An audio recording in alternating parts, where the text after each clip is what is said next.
A warm Wednesday welcome to the Telford International Centre for Day 3 of the Sportsbet.io Players' Championship.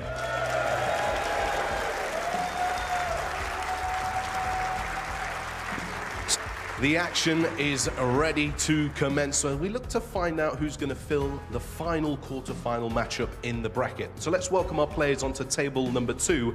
Up first, a two-time ranking event finalist, it's Yize.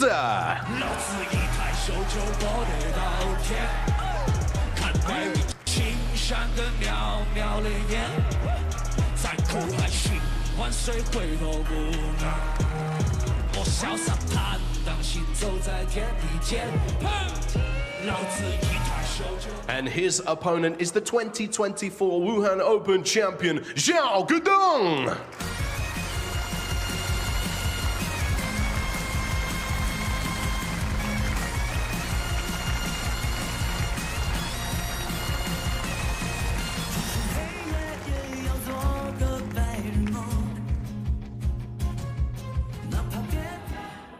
Two players, miles apart in age and years on tour, but both of them enjoying the season of their lives so far. Yize is knocking on that title-winning door these days. It's already open for Xiao Guodong. The prize today is a place in the quarter-finals of one of the season's glamour events. Xiao Guodong to break. And alongside me for the afternoon once again is Joe Perry. Good afternoon, Joe. Afternoon, Michael. Yeah, an intriguing little matchup we've got here.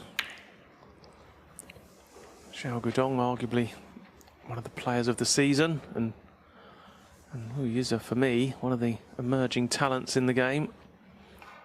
Probably I'd say the best of the younger players we have on tour. Had a consistent season as well, a couple of finals. I enjoy watching him play.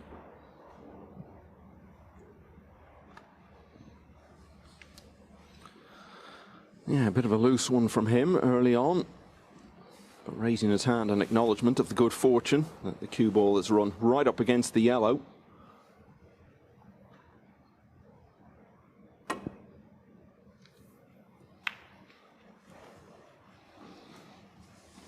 We were talking yesterday, Joe, about Si Jiahui when we did his match, and we agreed that he was in that bracket now where he really could become a winner of one of these big tournaments any time now, and you've got to put this young man in the same category. Yeah, definitely. It's, you know, you think it's a case of when, not if, for Yize. He's come close a couple of times this season. I was there when he lost to Neil Robertson in the final. Got off to a bad start, mainly down to how well Neil played that day, but his fight back in the evening was incredible. He played some of the best snooker of the season. Pretty much unplayable for a time there to get himself right back into that match, eventually just falling away at the end. But I think the other final will be more disappointing for him because he would have gone into that one as a big favourite. And he didn't really perform at his best on that day. Yeah, I think he would have been a big favourite to win that, even if he hadn't been to the final of a tournament only a matter of weeks earlier. But that did make it all the more disappointing that the final environment was something that he'd experienced very recently. Xiao Guodong, one of the most experienced players around in terms of how long he's been on the tour. Yize was only 3 years old when Xiao made his pro debut.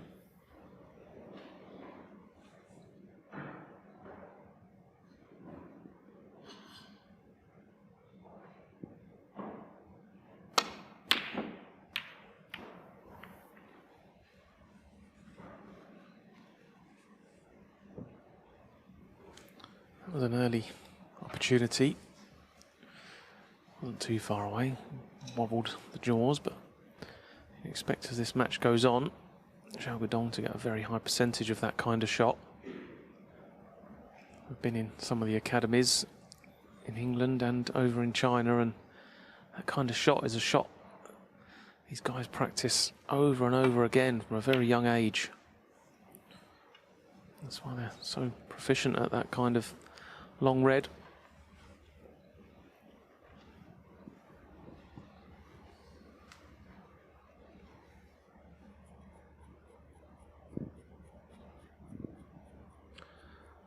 Xiao Guodong recently turned 36. And over the last year or so, he's done really what Zhang Anda did last season, emerging from years and years in the shadows as one of the supporting cast of the tour to become one of its leading lights.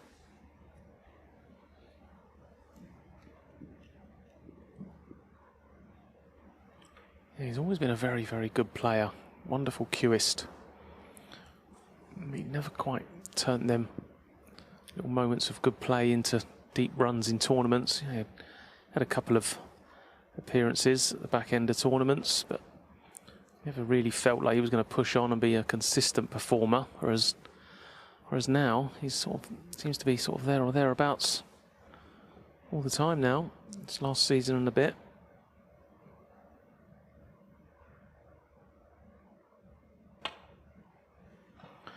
I suppose confidence is much to do with that. You know, winning breeds winning, becomes a habit, a good habit.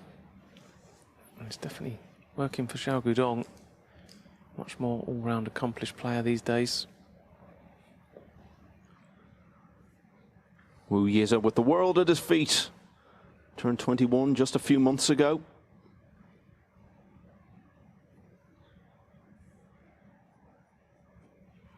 I think I played Yize on one of his very, very first outings in a pro tournament. He was a Chinese wildcard for an event out there, and obviously I'd never ever heard of him because he wasn't on the tour or anything, and he turned up to play. I didn't have a clue who I was going to be playing against, and this young lad turned up, and I thought, oh, I've had it right off here. Nice, easy day for me, and well, I was surprised. I think I ended up scraping home 6-4 or something, but he made about 5 or 6 breaks over 50 that day, and I said to my friends, this is one to watch for sure. Yeah, that was way back. That was 6 years ago, so he was very young at the time. Okay. But that's the thing, isn't it? You go to these events in China and you see these young kids who get wild cards and they look really, really good. And then some of them, you don't actually hear anything more about them for a number of years. And they find it hard to get that consistency and produce that sort of form on a regular basis. But Yize really seems to have cracked that code in recent months.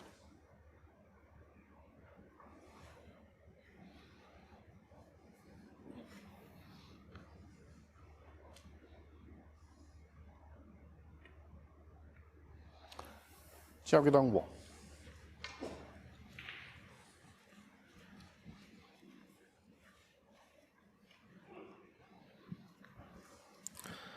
Well, this shot shouldn't cause too much of a problem. Side cushion, just a trace of right-hand side, just to bring it down into the little cluster of reds to the right of the pink. We have seen a couple of these go wrong already so far this week.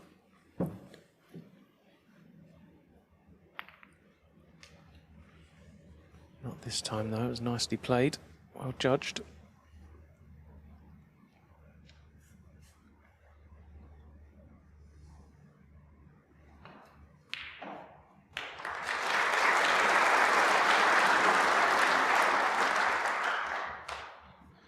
It's the first time Xiao Guodong has qualified for the Players' Championship in this format. In the old days, when it was the PTC Grand Finals, the forerunner of this, where you got in on the basis of your performances in the PTC events, he got in a couple of times and made the quarter-finals in both of them.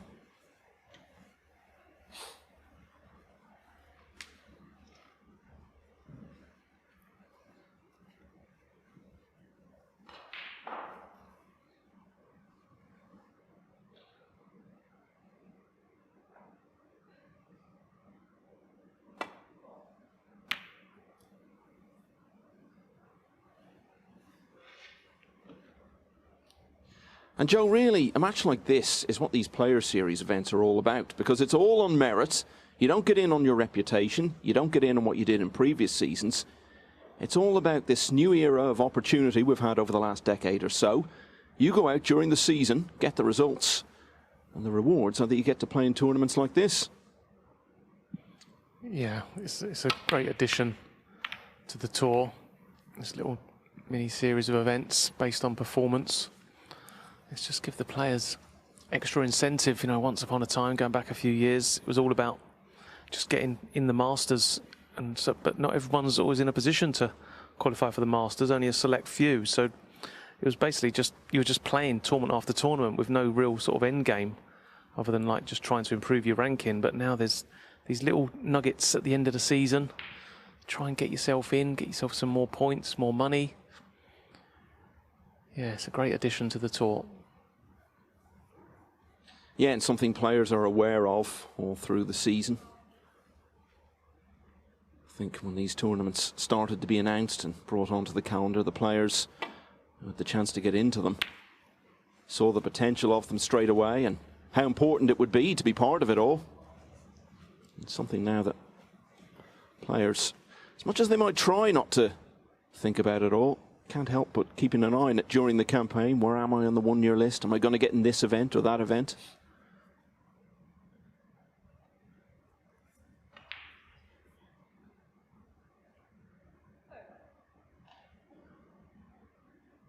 That's why we always say now that the rewards for winning a tournament go way beyond what you see as the first prize and the trophy, because the ranking system is so weighted towards winning titles. You win an event and it just opens up so many other doors for you.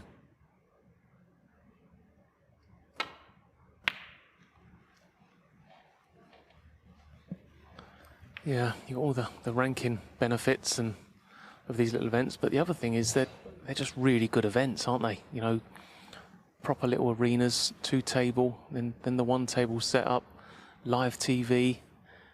They're just great events in their own right, as well as everything that else goes with it.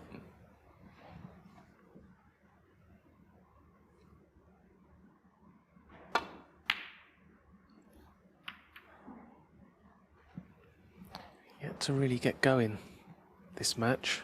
Been some sort of decent safety played, containing sort of safety, but no one's really found a telling safety shot yet that's caused their opponent any trouble. So still waiting for that first real opening. Long red here for Xiao Guodong, but it's a tough pot and you'll need to get some work on the cue ball. Let's get himself nicely on a colour.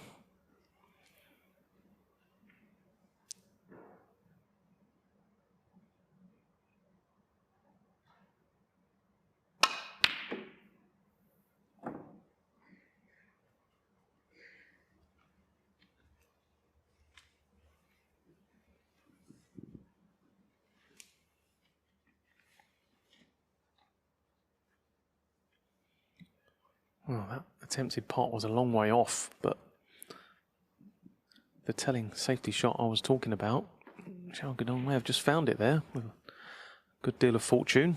Didn't have a lot of clue what was going to happen there, and he's put the cube in a horrible little spot for Yize. Can't see any straightforward way back to balk here.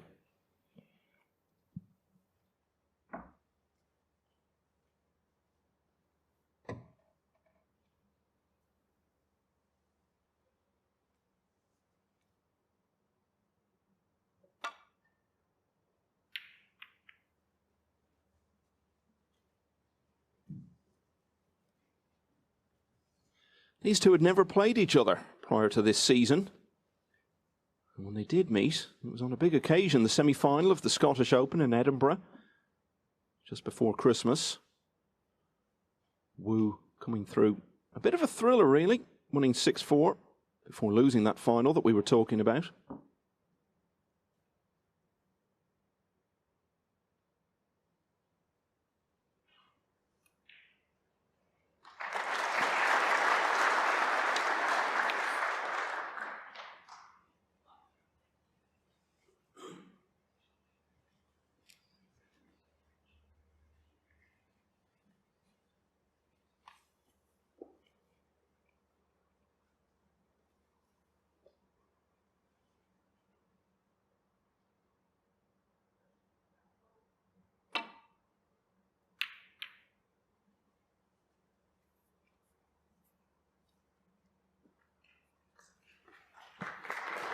That was a nice shot from Yize, probably the best shot he's played so far today. Never easy cueing out of the jaws of a pocket. He judged the contact perfectly and pace was pretty good.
We always talk about Ding Junhui coming through 20 years ago and so many Chinese players coming through after him.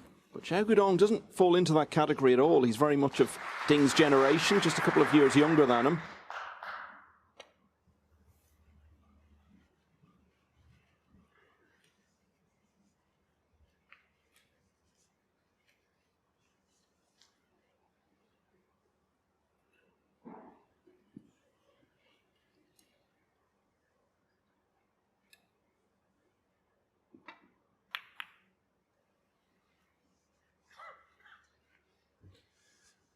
Joe, we've seen many times over the years players who have been in the pack for many, many seasons and then all of a sudden they make a big stride forward. But I'm really struggling to think of any players it's happened for to the extent that we've seen over the last couple of seasons, first for Zhang Anda and now for Xiao Guodong. Yeah, both of them have made massive strides, haven't they, up the rankings? The thing is, they've always been good players. You know, you can see it was always there. It's just, like I say, confidence is such a big part of this game, and you know, you can be a good player, put some good performances in, but then ultimately you get beat, you go home dejected, last 16, last 32. You don't really get to build that confidence you need to compete at the very top on a regular basis. But a win, like Zhang Anda had last season and Xiao Guodong this, just makes all the difference. Get that belief. Players have always had it, I'm pretty sure, but until you actually prove it to yourself, then it makes a big difference. Some quality safety to start. In the end, it's the error from Xiao that gives Wu his first chance to get stuck in here. And when he gets a bit of rhythm going, Joe, he can be wonderful to watch. Yeah, he is great to watch. There's 6. a lot of Chinese players on tour now, and a lot of them are very similar in their styles and techniques. But Yize just has that little bit of something different, I think, when I watch him play. He's very pleasing on the eye. He's got a lovely sort of stroll around the table, nice bounce, nice rhythm to his game. Yeah, he's good to watch.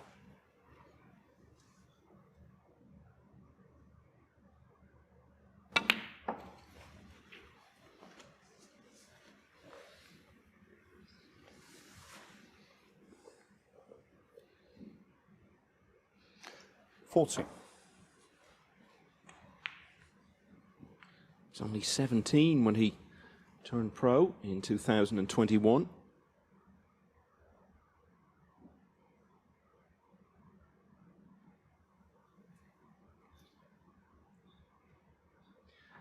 And I sometimes think there's maybe a bit too much talk about centuries in the game, but there's as good a measure as any of how you're playing. He's had 33 tons already this season. Didn't even get into double figures for all of last season, so it's as good a way as any of underlining just how much he's improved. 15. He's having a good look at this red. Just above the black to the left. It's obviously very, very tight. Still don't know if it pots or not. I think he's played for the red in the middle. 22. If that red is as tight as we're led to believe, you can see very, very tight. You want to be sort of straight on it. If you're right behind it, then you can sort of aim for the bigger part of the pocket.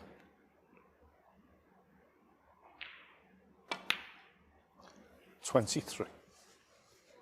Well, this could work out nicely. Good idea to remove the pink from the bunch of reds.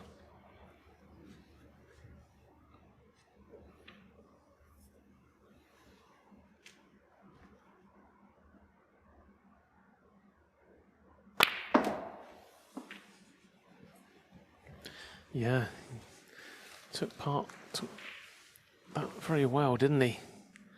Took his time 29. to decide which way he was going to go about opening a few reds up, and it's worked out perfectly. Now he's got a chance here now. 30. Break already up to 30. So it was a slow start, lots of safety, but he's earned his chance.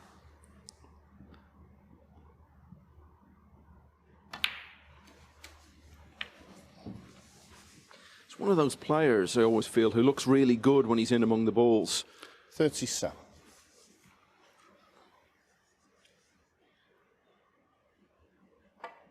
You can have belief in him when he's got a chance like this, let's put it that way.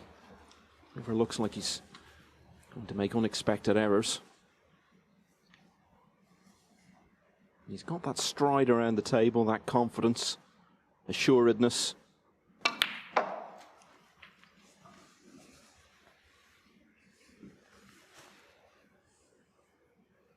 He's been on some 45. big stages this season, big finals. This is another one, really. One of the prestige events. He's played at the Crucible as well, and he's always looked comfortable out there, like he feels this is where he's been heading all his life. 46.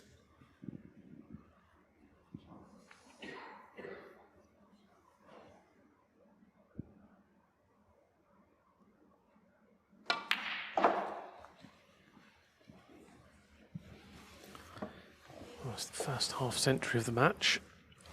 51. There should be a few more to come here. Should be able to get enough points from this visit to leave his opponent needing snookers.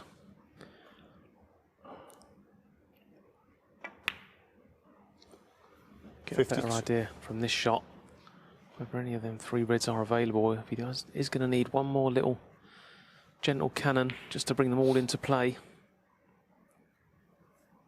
As long as he doesn't stick on a red here, you think they're going to be on something, either to corner or middle pocket.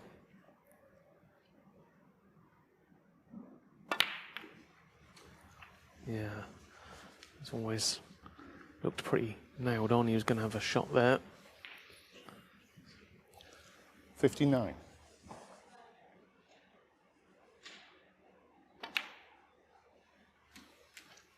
60.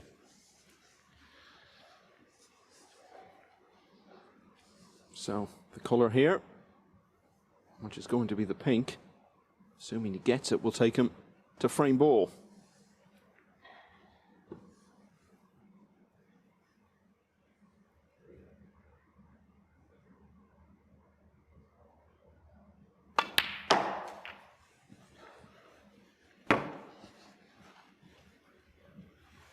That was very confidently played, wasn't it? You know, some players may have 66. took the easier blue there and left a slightly longer red, but no hesitation. Just played the 67. right shot, played it properly, and got the reward. Good visit this from Yize. Very impressive.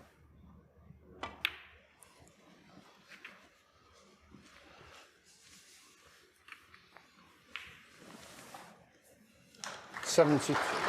And his first ever frame in this event may yet 74. yield a century.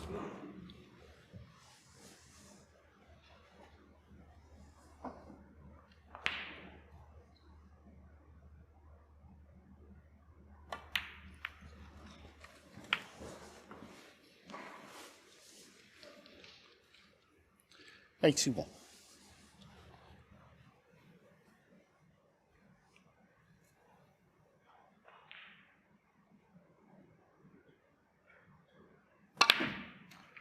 $82.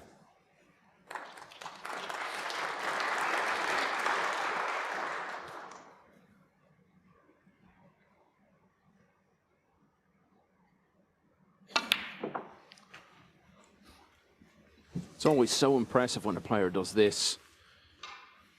New venue to him, new table to him at the start of a tournament. 89. To go out and do this in the very first frame, very commendable.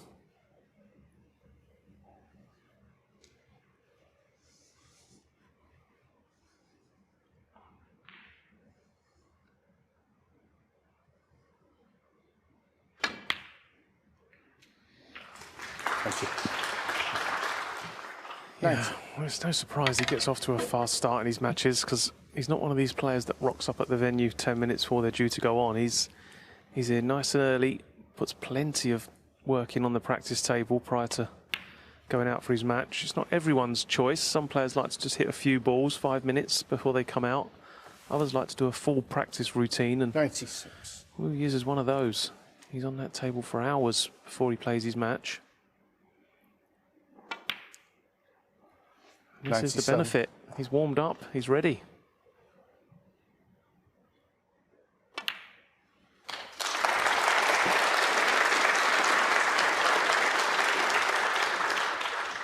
$104. And he's certainly caught the eye of the crowd here in Telford. Quite a few of those on the other table were actually looking across and showing their appreciation 106. for this fine start from the young Chinese player.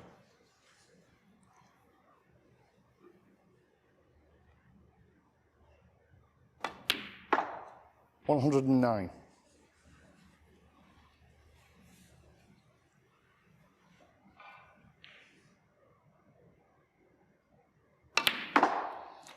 $113.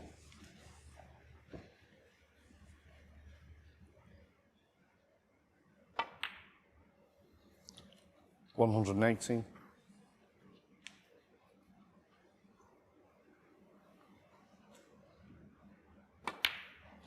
$124. So a lot of early patience from Yize. Long tactical exchange before he got his chance, but he only needed one, and he's cleared up from there with 131. Yize makes a wonderful start, and he leads Xiao Guodong 1-0. Yize's first ever frame in the Players' Championship resulted in a clearance of 131 from the first chance he got. So he leads Xiao Guodong 1-0 in this all-Chinese best of 11 first round encounter. Okay, yeah. Not the front runner for the highest break prize. Judd Trump has set the target for that last night with 139. Thank you. The second frame. Who is it to break? £10,000 for the highest break of the tournament.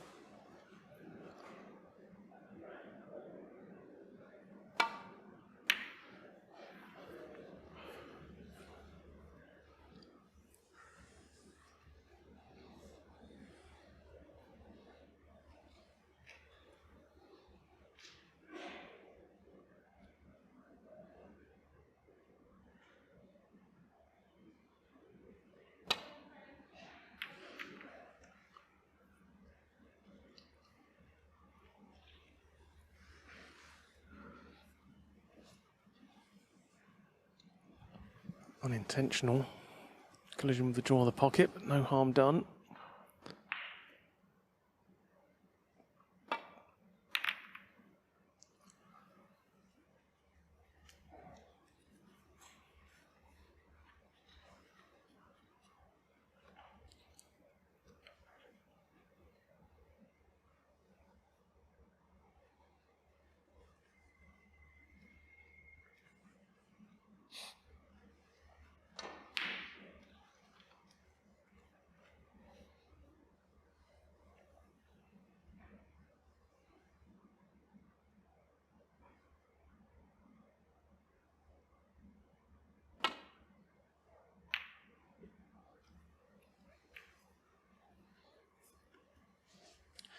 New ground, as I was saying, for Yize to be playing in this tournament. But he's been playing big matches for a long time now. He won the World Under-21 Championship when he was only 14. Off the back of that and other successes, he got a wild card into the International Championship the following year and took John Higgins, no less, to a deciding frame.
Foul.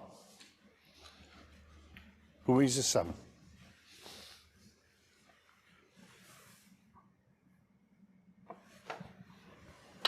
Yeah, a little bit unlucky there in Xiao Guodong, but it's only the loss of 7 points.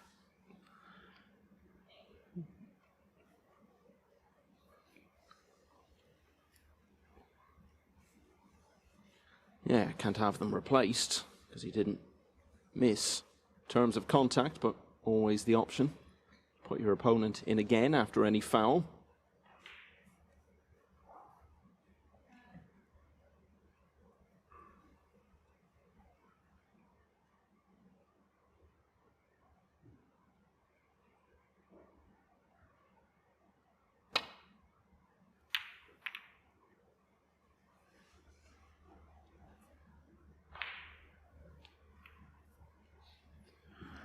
He needed to avoid the brown there, hide the cue ball. He hasn't, so it's red available. He's just come down. You think about playing this one nice and slow and holding for the black.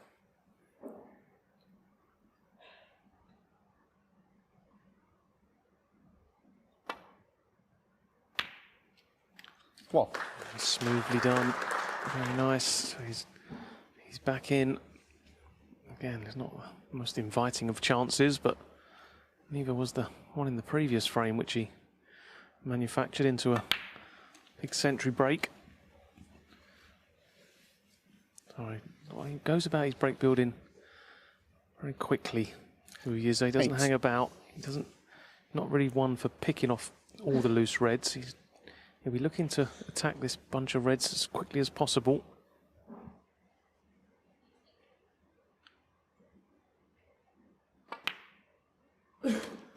9. In terms of quantity, with young Chinese players emerging onto the circuit, and that's been there for some time now. The quality hasn't always been in terms of then going on and being consistent on the circuit.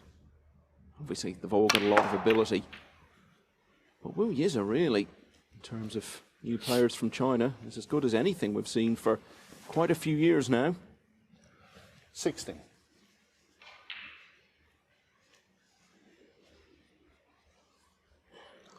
He didn't quite catch the whole bunch full enough there, did he? So another red from distance to keep this break going.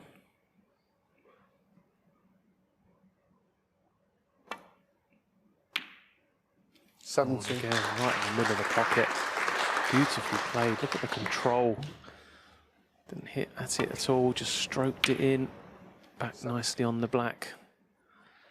Yeah, he looks in fine form this afternoon.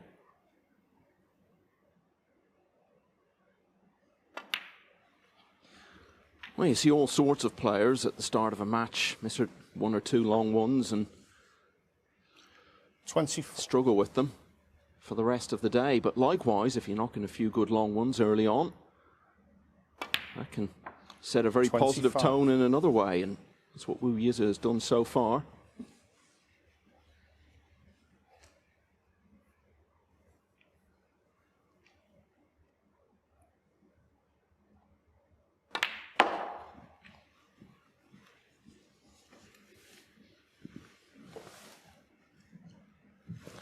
30.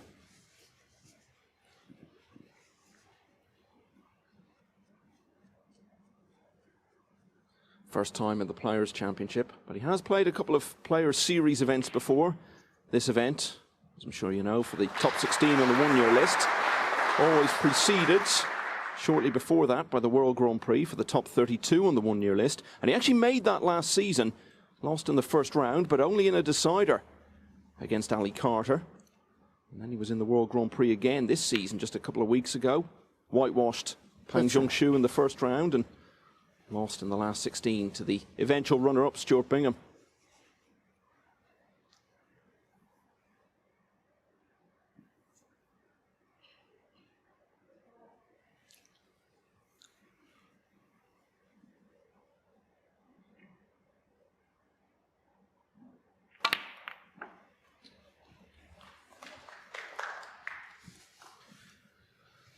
Well, it was a good shot.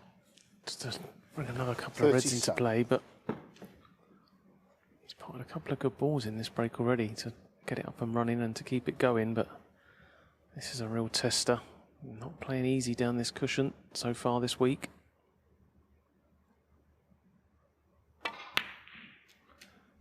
Oh, just about wriggled in. Any more pace and that probably would have stayed out. You can see he put it into the thick part of the pocket. That's why the cue ball hasn't come out further up the table. So again, another little tester. Just slightly running out of position here. We see this a lot.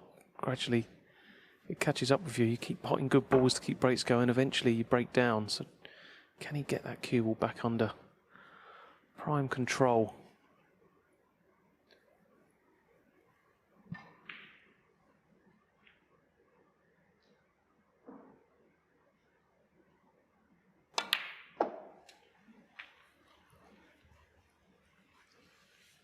Just seems to be getting into that zone very quickly, Joe, where no shot really is a problem to him. Every little challenge he's coming up against, he's coming through it. Yeah, he's potting the balls nice, isn't he? Positive, authoritative. Again, he's just landed a little bit awkward again, so another testing pot.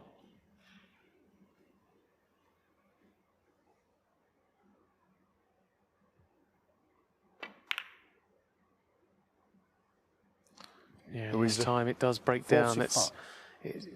You see it so often. You lose perfect position, you keep fighting hard, keep potting good balls to keep the break going. But it's very, very rare. It lasts for too long. Eventually it catches up with you and you either end up running out of complete position, you play safe, or you miss, just like that. But again, it was a nice visit to the table. Nice 52-point lead in this frame.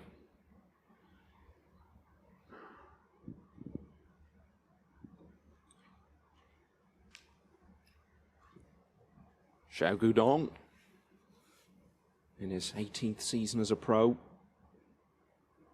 In the top 16 now.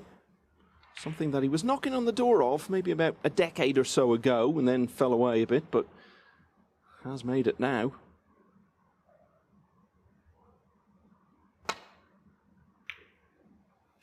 Well.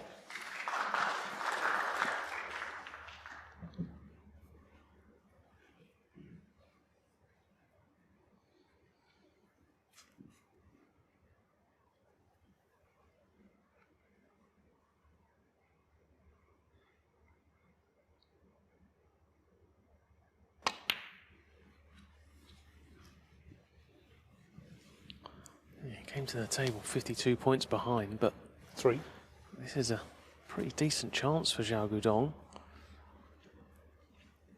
I won't go as far to say he'll win the frame with this visit, because it's his first real sort of scoring visit of the match. But the balls are quite nicely placed.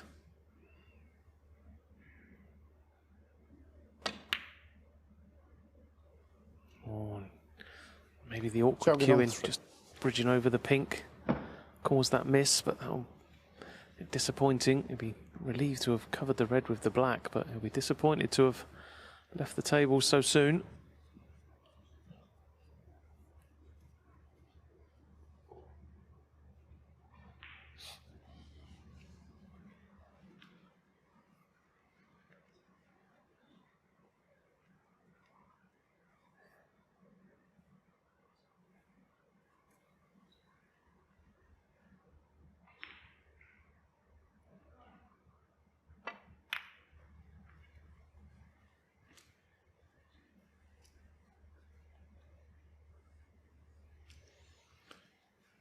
Xiao Guodong is someone who's enjoyed a lot of success on ITV screens already this season at the Champion of Champions, where he got to the final. It was 5-0 down to Mark Williams. Got it back to 5-4 though, and was still right in it at 8-6 down before losing the next couple of frames.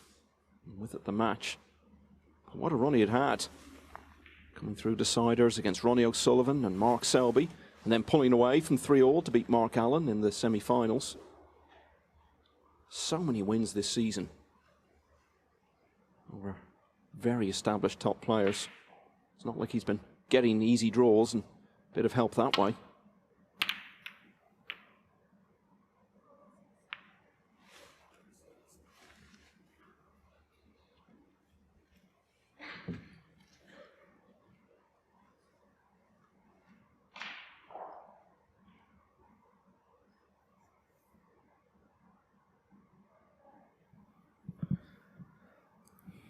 Yeah, a couple of little bits of good fortune for Xiao Guodong, his last little exchange. Could easily have left the pot on, but where he is though, he's, like I say, he's got a lovely way about him, good temperament, just accepts what's thrown at him, sees the shot, plays it well. Not looking for too many more. One more chance, you feel, for Yize. We'll see him over the line in this second frame.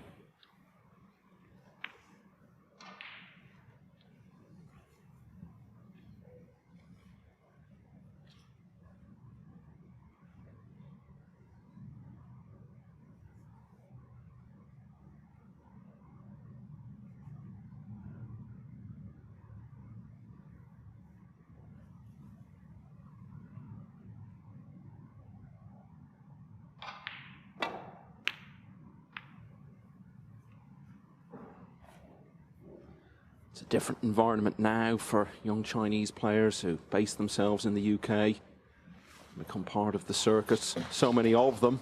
A lot of Chinese students in Britain as well. So there's a real community there, and it makes it so much easier. When Xiao Guodong first came over, it was a rarity to have a Chinese player on the tour, and he's spoken about the difficulties. Only knew a few words of English. There was less financial security for a young pro at that time.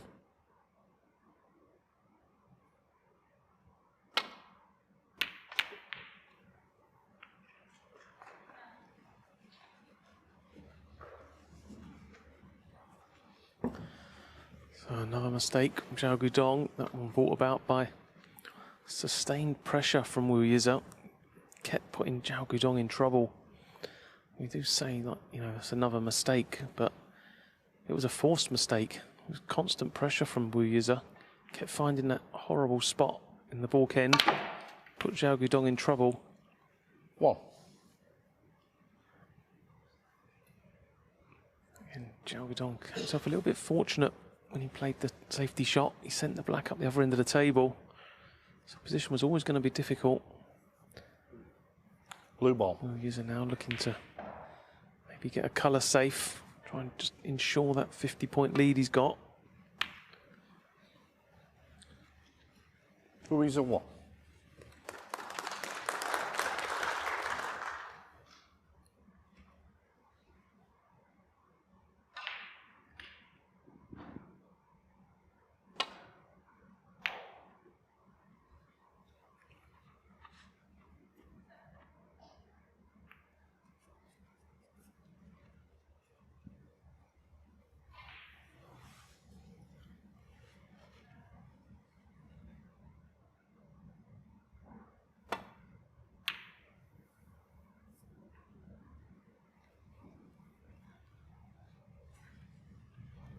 Xiao Guodong has inevitably been asked many times this season what's behind this great improvement he's shown in the current campaign. And he said that he doesn't feel his game has improved significantly in any technical sense, but just that he's grown mentally stronger. And it hasn't happened by accident. He's tried to put in place certain philosophies and approaches.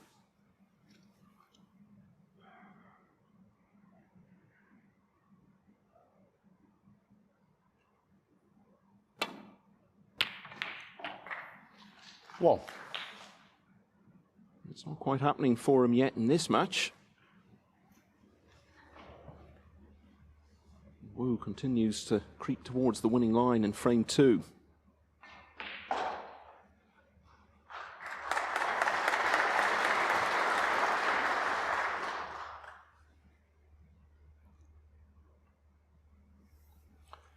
Yize what?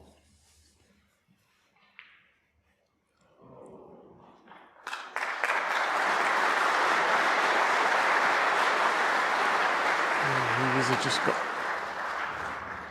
all the answers at the moment. He's just too good Foul, miss. in all Yize a departments. 6. Start of this Yeah. match.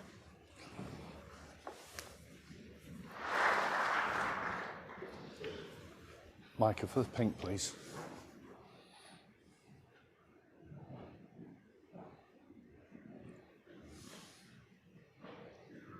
Yeah, Yize, just saying his long game's good. His safety is very, very tight at the moment, and he's not missing too many when he's in. So Xiao Guodong's going to have to come up with something. Oh, it's this way. It's this way, at the cushion. So, yeah. Micah A little Kessler, bit more in the table. marker. More, stop. A little bit up. No. Giving the instructions to Stockport's Rob Spencer, the Yeah. referee. A little bit more to the cushion. Fracture to the cushion, to you. And a tiny bit more to me, just a fracture. Yeah, to me. That was too much. Just a fracture. This is one of those, Fracture Xiao, back. where it's a tough spot. Yeah, Xiao's this in. You feel they might have to do all that again in a moment.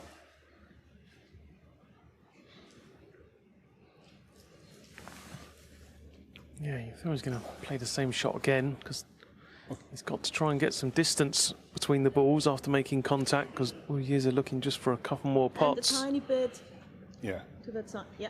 You couldn't hit the blue, could you? You could get the cushion, but you couldn't hit the blue. I can hit here. Yeah, so it's got to be that way a bit more. Yeah. Okay. Yeah. Thanks, Micah. Yize? Okay. Yeah. Thank you.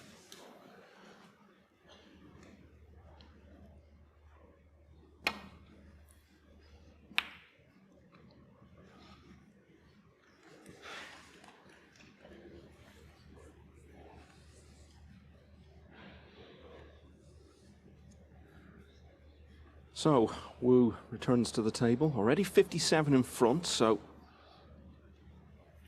red and colour would get him to frame ball if the chance arises.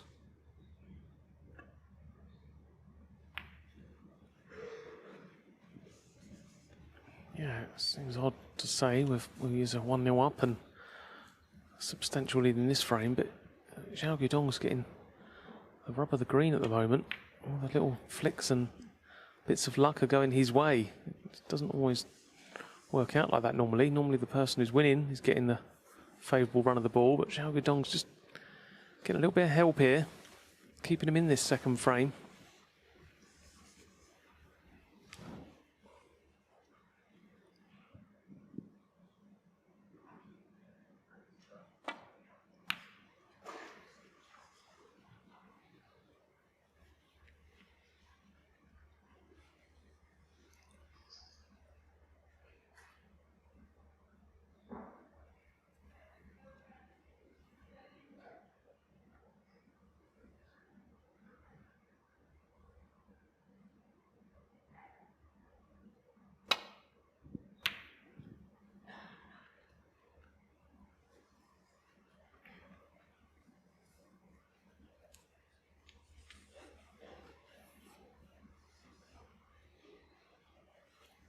It's the same distance as their only previous meeting, best of 11.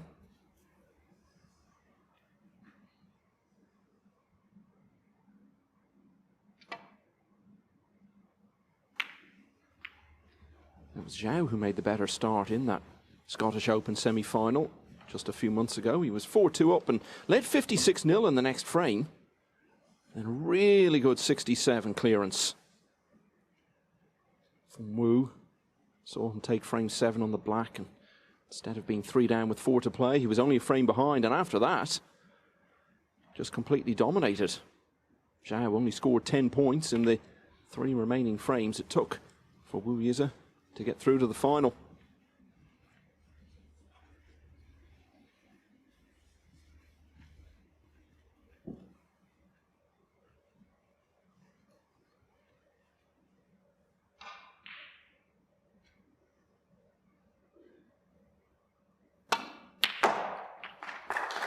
What? Crunching long red. And this time he's landed nicely on a colour. So a great pot from Yize. Cue action so loose and free flowing. He strikes the ball so cleanly.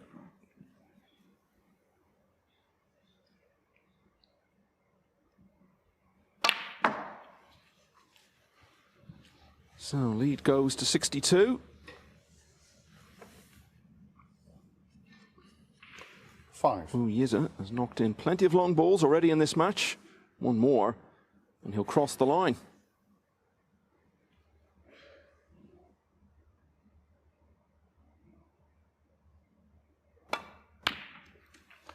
6. Given some of the long pots he's made already this afternoon, he was always a big favourite to get that one. Yellow ball. Thank you.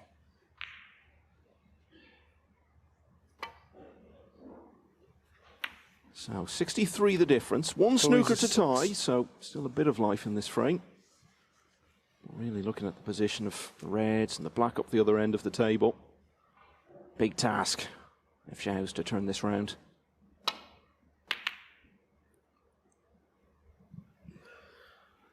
Yeah, that's the thing, isn't it, Michael? It's one snooker to tie, providing he takes blacks with the 4 remaining reds, and that's not going to be straightforward. And you also got to hope that Yize misses one.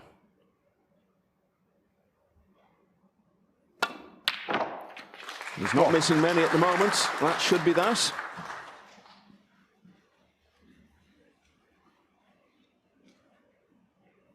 So Xiao has only potted 3 balls for a total of 4 points in these first couple of frames.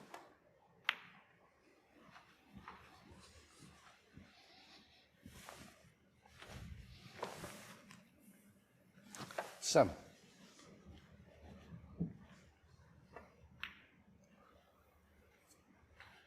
8.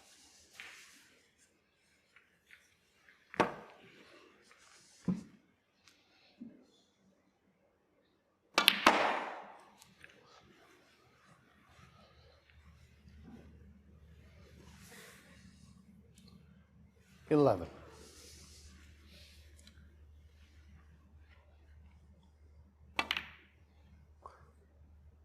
Yize left himself a testing red when he led 52-0 and missed it. Xiao Guodong did get a chance to get back into it, but wasn't able to do so. So Wu wins another frame very comfortably, and he leads 2-0. Yize off to a fine start in the first round of the Players' Championship. Breaks of 131 and 45, helping him to a 2-0 lead in this all-Chinese encounter. And in every respect, Joe, looking very sharp. Yep, made a fast Thank start. you, the third frame. Not just Xiao Guodong to break. the pot in and break build in. Everything's been on point so far. His tactical game's been up there. It's had Xiao Guodong in a lot of trouble. Give him nothing so far.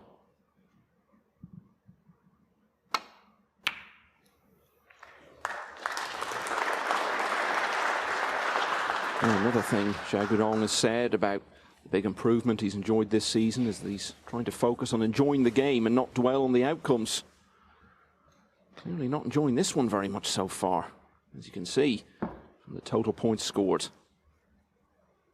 But in their only previous meeting, which as I was saying was also over best of 11 earlier in the season, it was Xiao who won the first 2 frames and he ended up losing, so still a long way to go.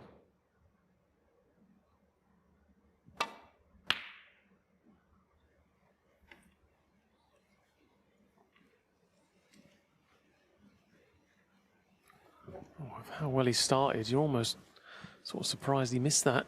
It was a very, very tough shot, not one you would get a high percentage of, but the way he's been knocking them long ones in, like I say, you're almost surprised to see it not go in.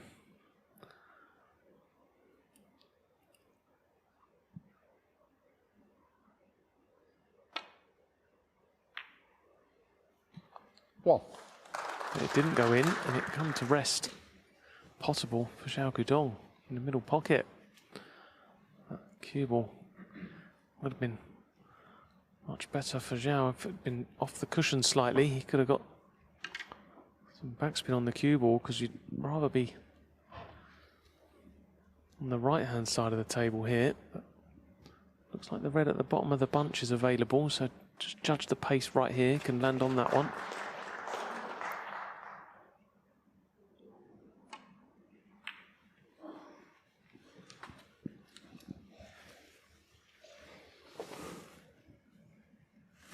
Six.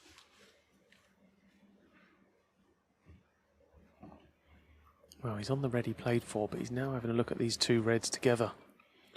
It would be much more beneficial if he could plant these two reds, because one of them is currently occupying the black spot. That would free that up and can get nicely on the black.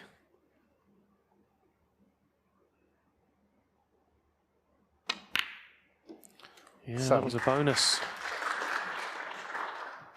So had a chance in the previous frame, only potted red and yellow before missing a red. This is first chance to get properly stuck in.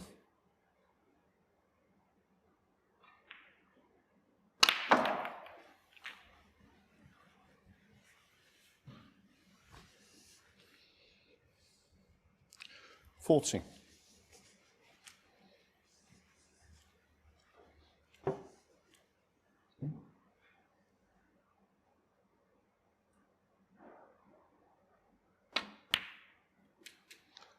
$50.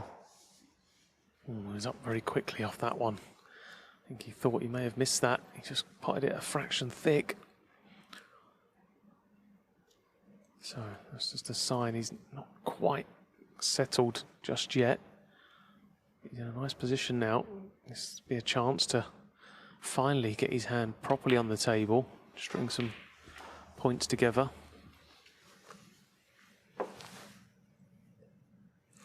$20.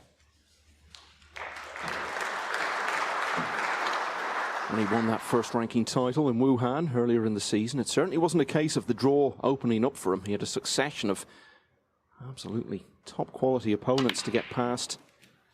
21. Thank you. The world champion Kyron Wilson quite early on. Barry Hawkins, who's been in a couple of big finals this season, and Sean Murphy, who since then has won the Masters. And he led from start to finish in the final against Si Jiahui, who I think was probably slight favourite to beat him. It was 9-5 up, just needed one more. Si got back to 9-7 and pretty close to getting within one. Xiao managed to win a close frame and get over the line and become a ranking event winner for the first time more than 17 years after turning pro. 28.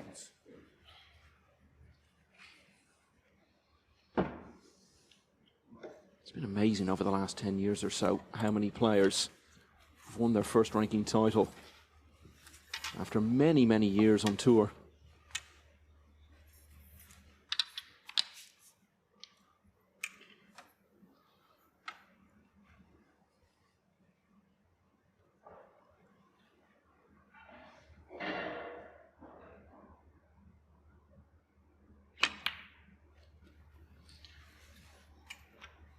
Thank you.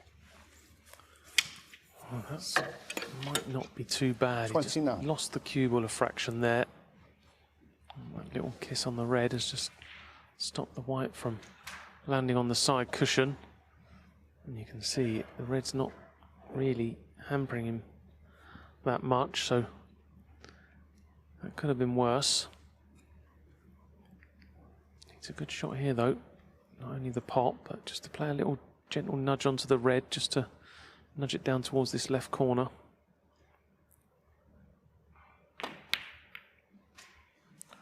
Yeah, it wasn't easy. The shot before was the bad shot. 29.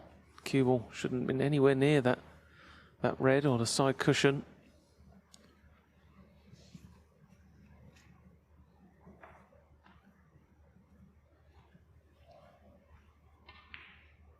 So I sort of said there was a couple of shots in that break that Xiao Guodong, he did knock them in, but he was up very quickly, which sort of tells you he wasn't 100% sure he'd potted them. What? Understandable, he's been frozen out really beginning this match, and no doubt he's feeling under pressure. His opponent's made a very good, solid start to this match.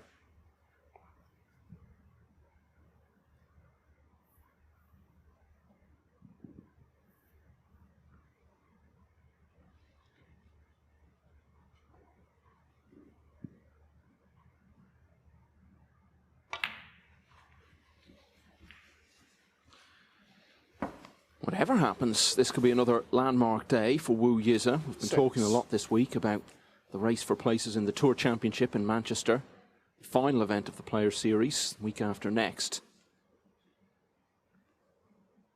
It's only for the top 12 on the one-year list, and Wu is currently in 12th place. 11 of the spots are already decided. But it is possible that whatever the outcome of this match, Wu has already done enough, and it might turn out, if other results go his way, that he's in irrespective. But at the moment, it's looking like it's going to be a very different day to that anyway, because he's doing everything he can to get the win and everything that comes with it.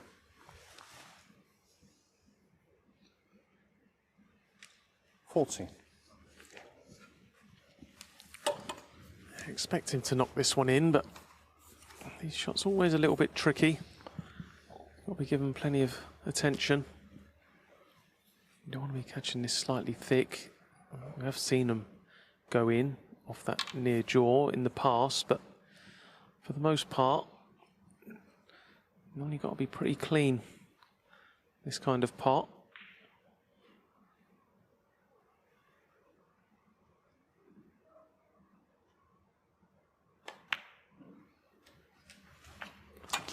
Yeah, safely done, and a nice angle now, so these reds are very tightly packed, so expect them to open up quite nicely. Doesn't want to hit this shot too hard.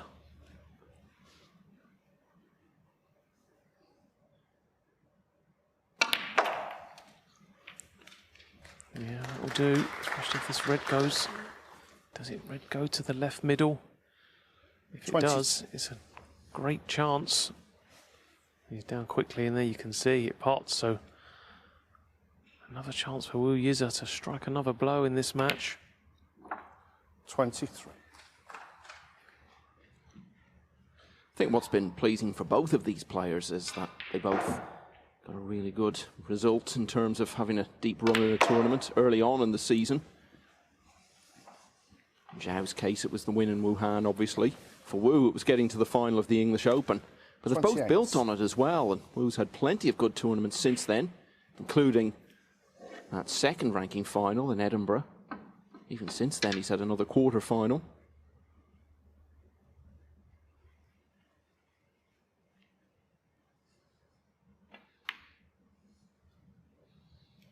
Thanks. 29. Draws level in the frame, and opportunity of plenty more to follow. As it stands, he doesn't need the red on the side cushion and the baulk half of the table.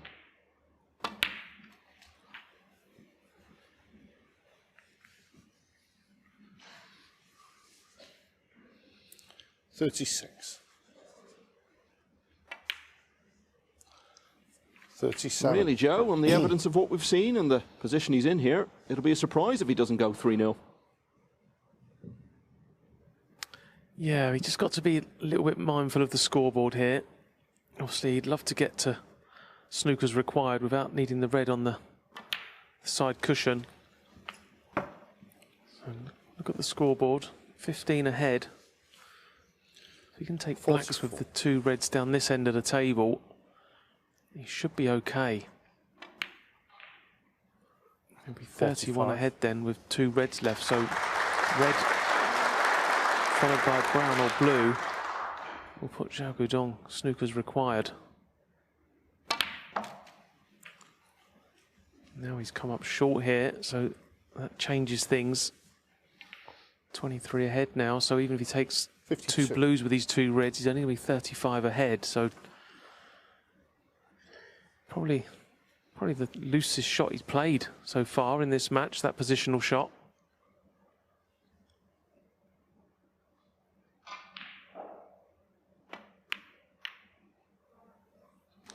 53.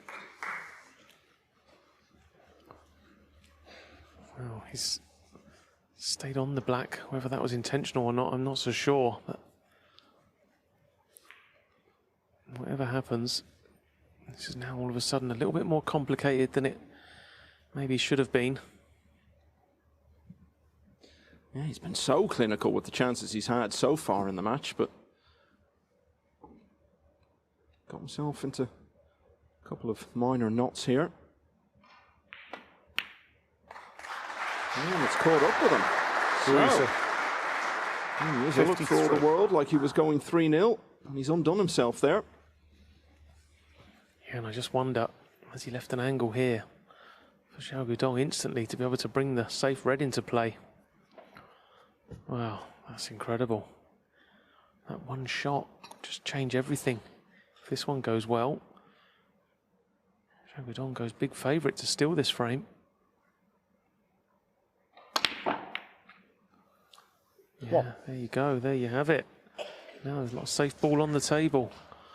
That could be a big turning point in this match. Xiao Guodong not been in this match at all, really. It's been all one-way traffic, but in a few minutes' time, the scoreline could read 2-1. He said a few minutes ago it would be a surprise if Wu didn't go 3-0. Well, we were surprised. I think it would be just as unexpected if Xiao didn't win the frame from this position. 7. Thank you.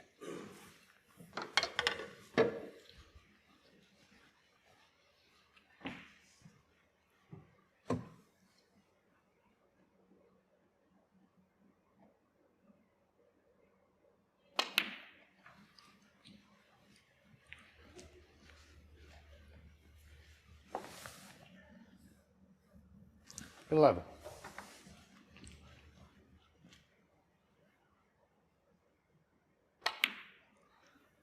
13. Up to and including the pink, we'd put him 7 in front. So we'll need the black. 16.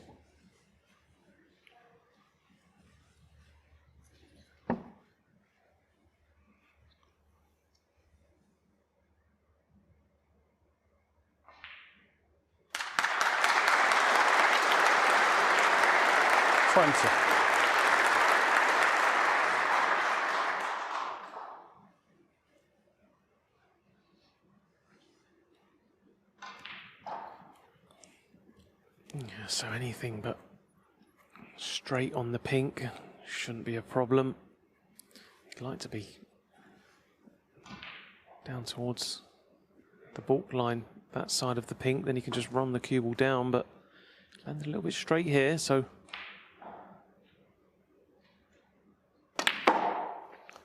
25. That was okay. He could just force it enough, and that looks absolutely perfect. Just pop the pink, use the cushion if he wants to. If not, just stun directly down. Just judge the pace correctly. 31.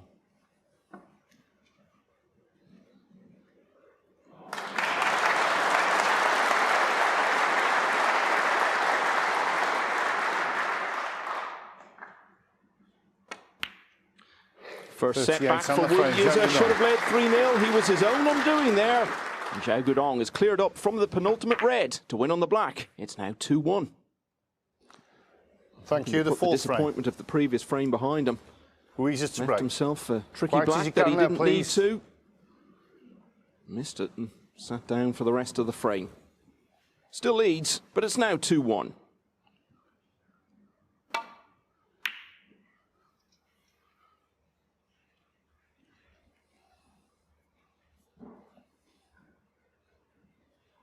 As I said, it was Xiao who made the early running in their only previous meeting in the Scottish Open earlier in the season. And it was a clearance from Wu to take a frame on the black. It was the start of the turnaround. Could it be the same in reverse today?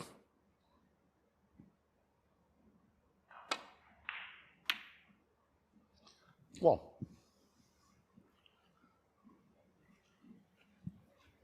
Yeah, good long red. Off the break off. We see this shot so often these days. And players are getting so good at knocking it in. So Xiao Guodong in early, with a chance to build on previous frame.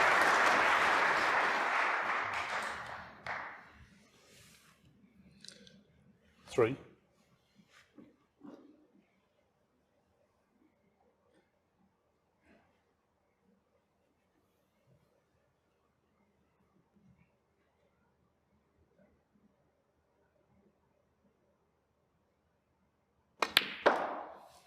Four.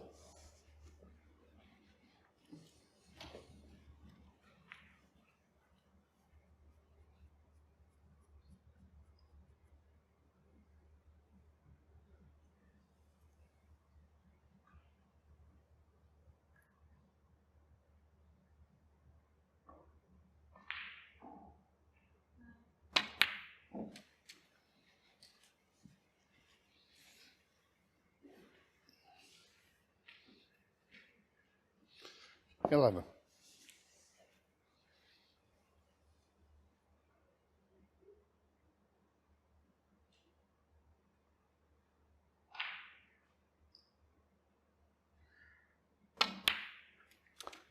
$12. Loose rod available, but good chance here to screw into the main bunch, and always going to be guaranteed that red just left of the black.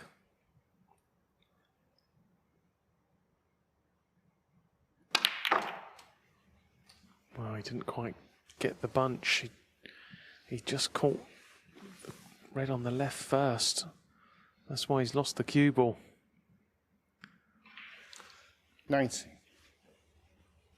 Yeah, that'll be annoying, because it looked an ideal shot there, just to screw up into the reds. Look, for all the world, is going to be guaranteed to be on the one left of the black, but didn't quite play it perfectly. Can he still get to the potting angle? If he can, it's not too bad.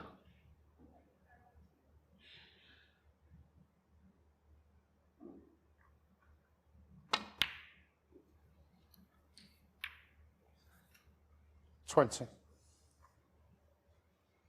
Yeah, that was well, I think it was a friendly kiss. The yellow's on, but be a little bit careful. Cue was going to be going close to green or brown.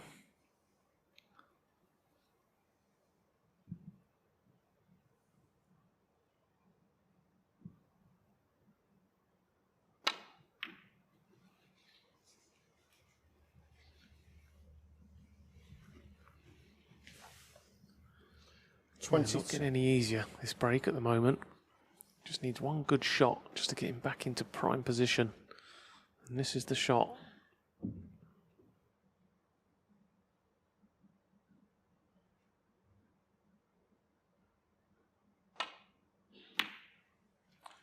$23. Yeah, nicely cued. So, minor little hiccup there, self-inflicted, but he's overcome it. And he's now back in absolute prime position. A few loose reds around. So very quickly, this match is totally turned around for Xiao Guodong. He was staring 3-0 in the face. Now he'll be 30. all set for levelling the scores at 2 each. Yeah, in the first couple of frames, he wasn't really getting involved in the contest at all, and then he'd had a good chance in frame 3. Mr. Pink to middle. It was a testing one, but he shouldn't have left it for himself. Got away with that. But even more so, he shouldn't have missed that red. And just when it looked as though he was starting to settle into the match, he's handed a gift here to his young opponent. Wow, what a miss that was. He just got himself back in perfect position. He had one eye on position there. He knew the cue ball was going to just make contact with the main bunch of reds and was just trying to just guide the cue ball down nicely and took his eye off the pot. How costly will that be?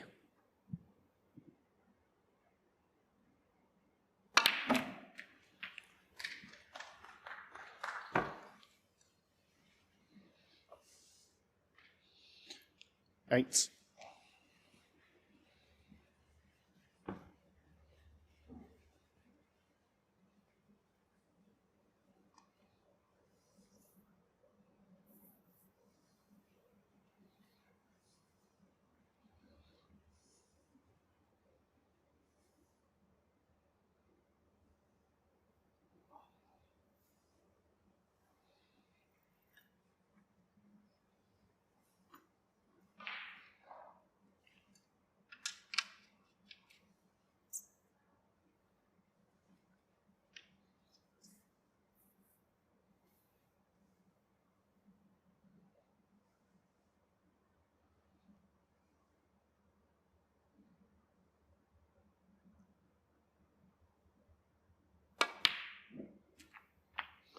Nine.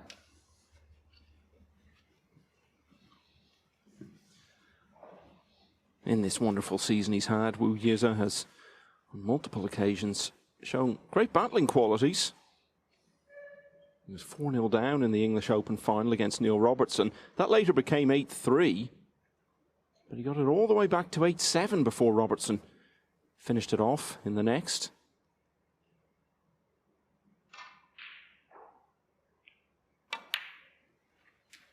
And in the Scottish final against Li Pei Fan, where he was in the opposite role, as favourite to win, he again went 4-0 down. This time the comeback 16. came earlier. Closed to only one adrift at 5-4. Then ended up losing 9-5.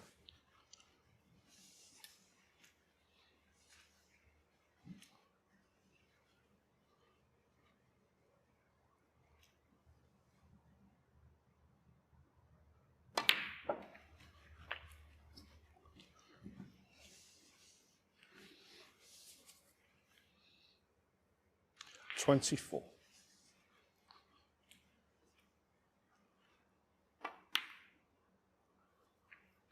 $25. Yeah, he was looking for a slightly thicker contact there. Just to hold the cue ball nicely for the black, so a bit thinner than intended.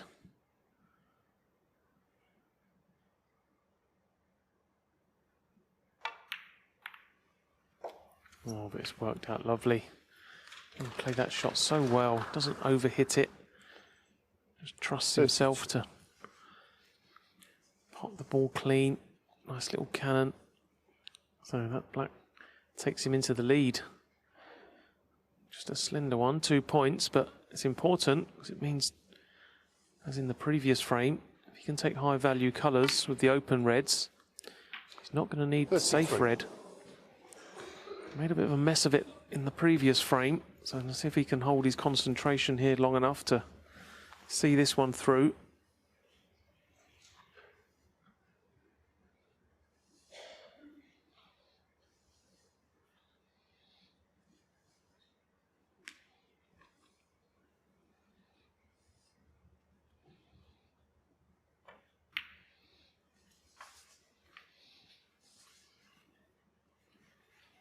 Well, the pink's going to go on its spot. He obviously thinks that there'll still be enough room to get through to this red.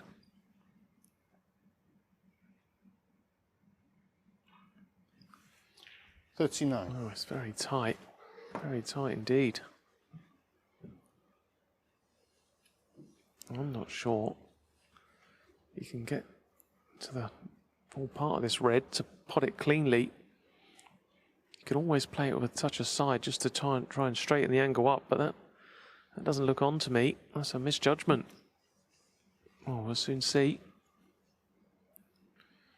Well, he's now looking at the other red. Again, that one. Again, it passes, but there's not a lot of room there.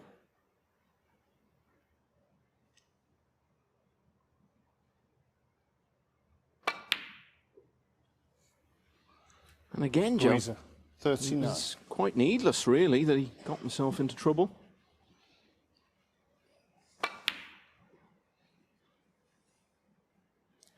Yeah, he's playing well, isn't he? It's just that every now and then that one little positional shot just goes wrong and just can't recover the situation.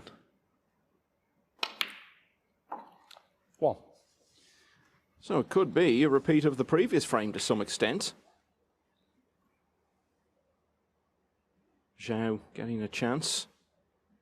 Missing before he gets too far with it. Wu letting him off the hook, and Xiao ending up taking it. But plenty of work to do before that's to happen again. 8. Yeah, going to need a couple of precise positional shots here to win the frame at this visit.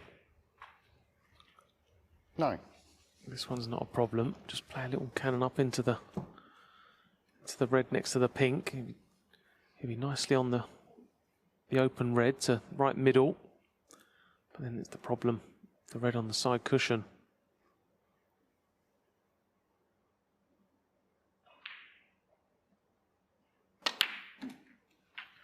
Wow, he's missed the cannon. That's incredible. For a player of Xiao Guodong's class, that was a routine cannon. 60. Very surprised he messed that one up.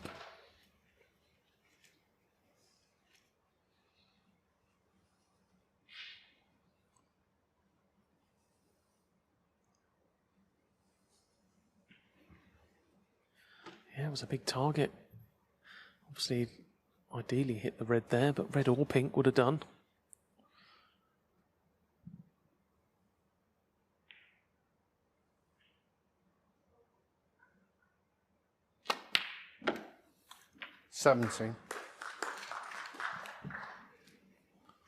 He's still going, but he's got the same shot again here, but this time he's got to knock the red out and leave it on.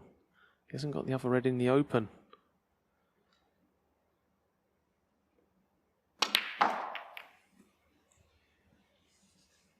Oh, it's okay. It's pretty straight up into 24. that green pocket.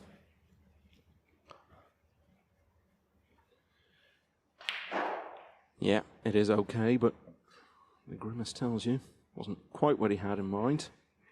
Obviously still going to need that red on the side cushion. So this frame far from done.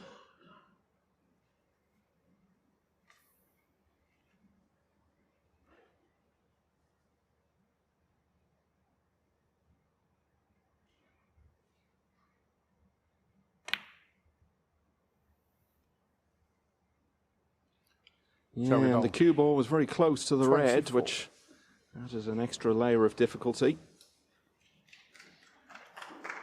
So for the second frame in a row, it's all coming down to a close finish.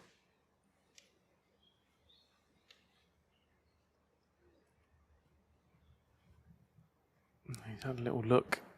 Is he thinking about the double? I don't think it's on. I think the pink's in the way, stopping that. So maybe he thinks this red is cuttable into the green pocket. It's very thin.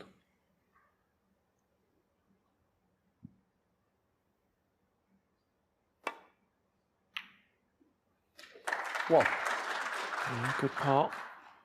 But now the same problem faces Yize. Red on the side cushion. Oh, has he landed? Absolutely A1 position here. Can he just screw this back and get the red off? It's going to be close.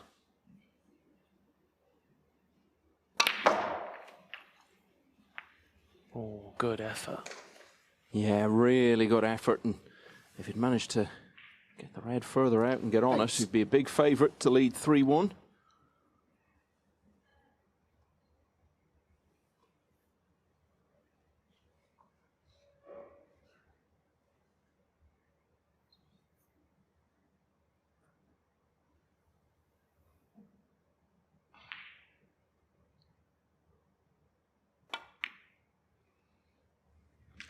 Yize.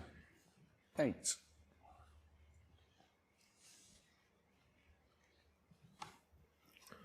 Well, that was a little bit risky playing it that way. It was pushing the red towards the right middle, but I wonder, has he got cover on the red? Well, he's got cover on the potting angle. Xiao Guodong can get through to the red.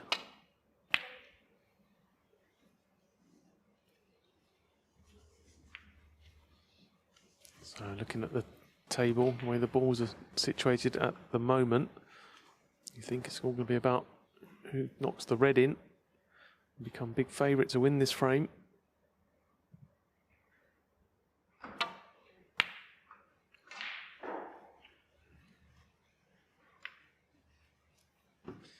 If we were to introduce a new stat in the game, I'd like to see one. Percentage of frames won that end up hinging on the last red, because there are so many of them in the course of a season.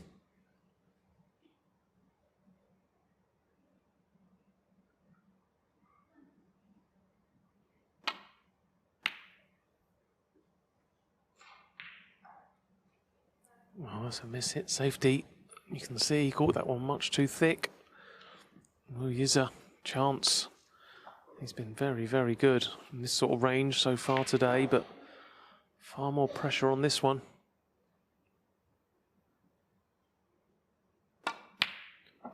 Stood up to it so well, though. Technically, he just plays those shots so nicely, Joe. Yeah, his cue action's very good, isn't it? It repeats over and over again. It's very straight, very fluent. It helps on that kind of shot. And now, it looks pretty routine. We've said that a couple of times, just looking for yellow, green, brown and blue. And I think if he does go on to do that, I think it's a deserving 3-1 lead on the balance of play so far. Yeah, no question. Won the first couple of frames very easily. 12. He's into his stride straight away. Xiao had only potted 3 balls by the time it was 2-0.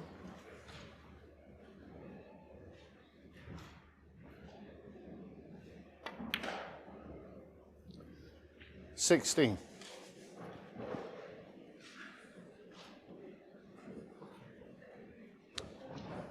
Frame ball then.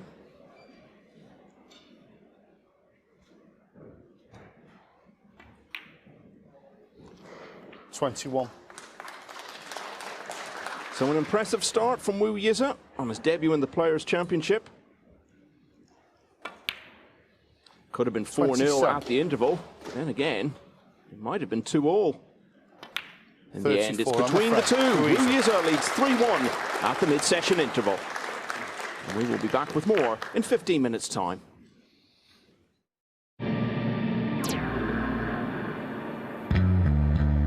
Who, in your opinion, is the greatest match player we've ever seen?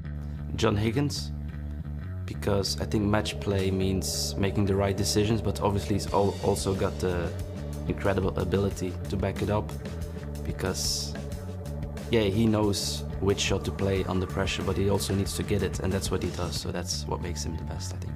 Who's the best long potter? Yeah, Sean Murphy, without a doubt. Who's got the best cue action you've ever witnessed?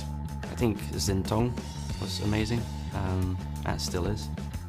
Ali Carter's pretty nice. Yeah, those two. Who, in your opinion, is the best in the game with the rest? From what I've seen, it's got to be Kyron Wilson, I think. Who's got the best all-round safety game? Apart from Selby, I would say maybe there's a couple. I think Ding, Trump, Milkins is quite good. Yeah, those 4 maybe. Who's the best break builder? Yeah, Ronnie, probably. And who has the strongest mentality on the table, do you think? Selby. What about the greatest all-round temperament? Gotta be Selby as well, I think. Yeah, he does it well.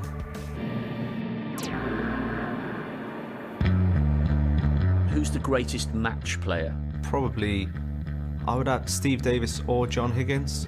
Quite a tough one. Selby's obviously there as well. Can I put all 3 of them together? Who's the best long potter? Neil Robertson, I think. Either Neil Robertson or Judd Trump. I think I'll go for Neil Robertson. Best cue action? Sean Murphy. Who's the best with the rest? Kyron Wilson. Yeah, the couple of times I've played Kyron, obviously in the World's final as well. Yeah, he was unbelievable, the rest. It's quite impressive, actually. Who's got the greatest safety game, in your opinion? John Higgins or Selby. Yeah, it would be hard from what I've played when I've played the both of them. Both of their safeties at the time I played them as well was like a nightmare. John Higgins or Selby. I'll go for John Higgins. Just. Who's got the toughest mentality on tour? on the table? I think Judd Trump. I think he's I think he's got a really good mentality. He doesn't show his emotions at all. He doesn't seem to, even when he's struggling, he doesn't seem to affect them too much. Yeah, I'd go for Judd. Who's the best break builder you've encountered or enjoyed watching? Ronnie O'Sullivan, pretty obvious, but yeah, he's the best. And in your opinion, is there a supreme snooker tactician? Selby, I think. Yeah, if anyone was, it would be Selby. Yeah, Selby.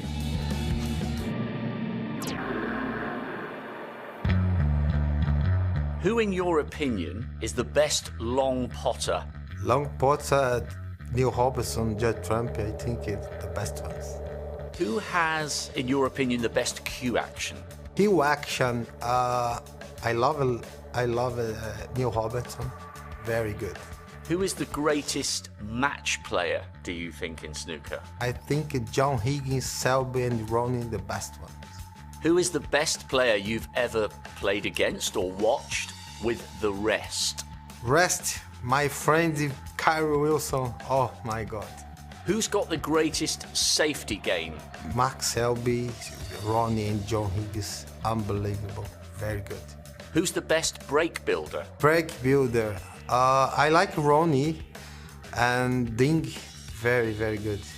Who's got the toughest mentality on the table, in your opinion?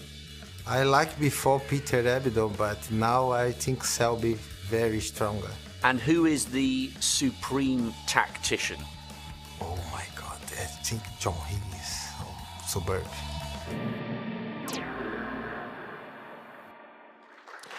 Welcome back to the Players' Championship in Telford, where Wu Yize leads Xiao Guodong by 3 frames to 1 in this first round match. Okay. 2 comfortable frames to start for Wu. 1 close frame apiece since then. Xiao Guodong to First to 6 will be back on Friday for the quarterfinals. And Wu, good value for that lead, Joe. Yes, he's been very good so far. A couple of little mistakes.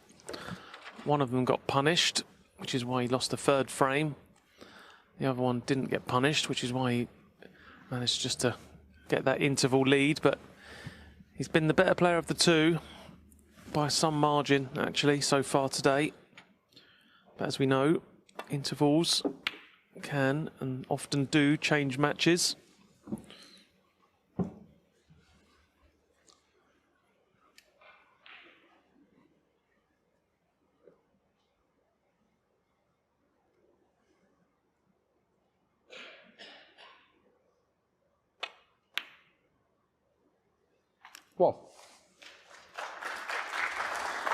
Well, that's a statement pot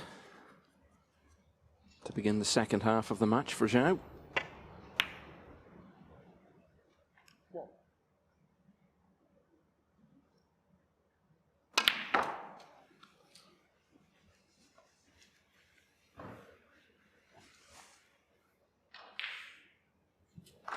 Black to follow wasn't too bad either. So nice angle now on a baulk colour.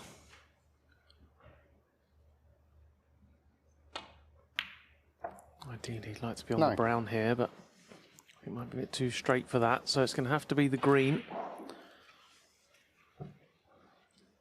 Not always guaranteed to land nicely here. The cue can just slide off the side of the pack down towards this cushion.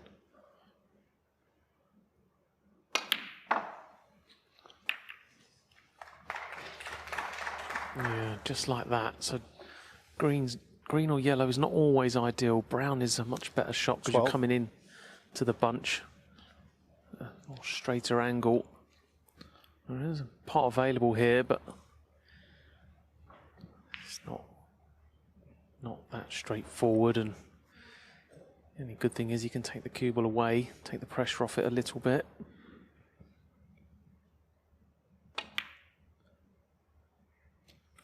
Yeah, nicely in. So this cue ball just holds up, can it? Oh, it's just run on. So I think the yellow is available. And again, if he wants to be really brave here and attack in, he can play the cue ball round off 2 cushions into the main bunch of reds.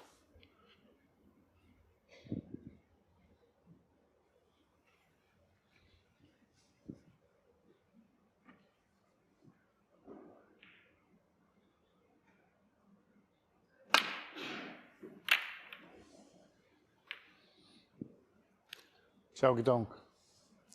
13. Well, we'll have a look at this one. Look how far he misses this yellow by. So time to assess the damage. Yeah,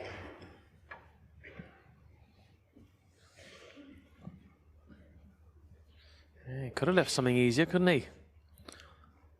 Definitely could have done. There is a couple of reds situated nicely, but he can't get through to them. So the only one that's really available is this one along the cushion, and these are very missable.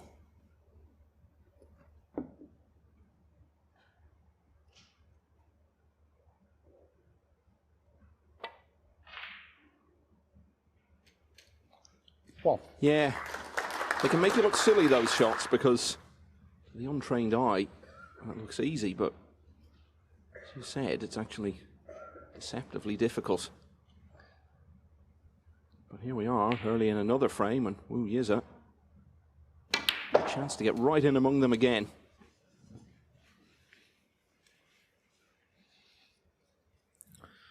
Yeah, it's a nice chance, isn't it? Xiao Guodong opened the reds up nicely for him. And it'll be a bit worrying for Xiao Guodong, because that yellow he missed. Oh, he missed it by a long, long way.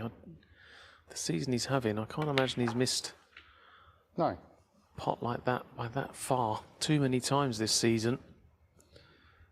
It's a sign that he's either not in great form at the minute, or he's just being outplayed, starved of table time, which is probably what is happening out there. He's never built up any momentum, has he? And we've seen it in the last couple of frames. He's had some chances and made a bit of headway with them, but not been able to see it through. Highest break still only 38 from Xiao's point of view.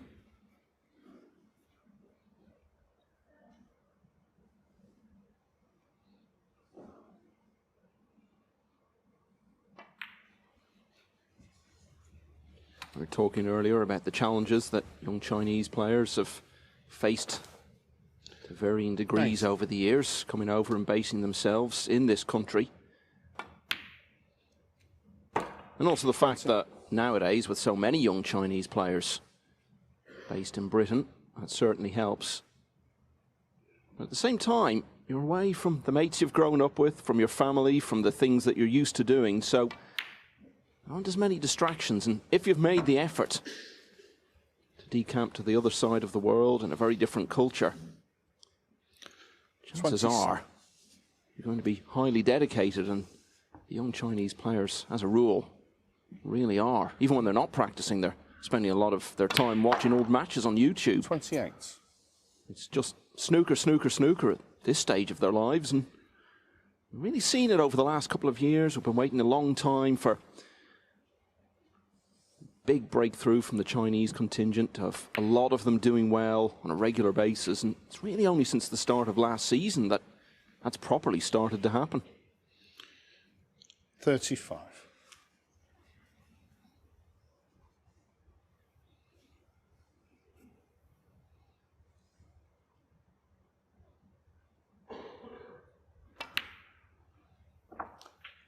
$36. Well, that's a slight loose one. He's been very good so far, getting the right side of the blue every time, but this time he's just come up a little bit short. So the next red from distance probably won't be a problem to him, because we know how good he is from mid-range, but it means he's going to have to play a little cannon now, possibly, just to keep himself nicely on the black.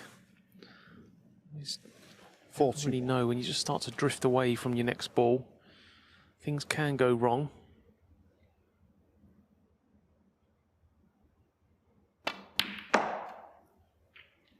And he judged it well. 42. That red was always going to be the problem. It was always going down dangerously close to the black, but it's worked out okay. Yeah, and I think we're seeing here the extra benefit of winning that frame just prior to the interval, because he started the match so well and he could easily have just finished 2-2. And I think that could have dented his confidence during the little mini break, but the fact that he won it meant he was feeling good about things. 50. And he's pushed on. And already this break's up to 50 again, so getting close to the winning line. Yeah, it's his third break of 50 or above. Started off with that 1-3-1 from his first chance in the opener.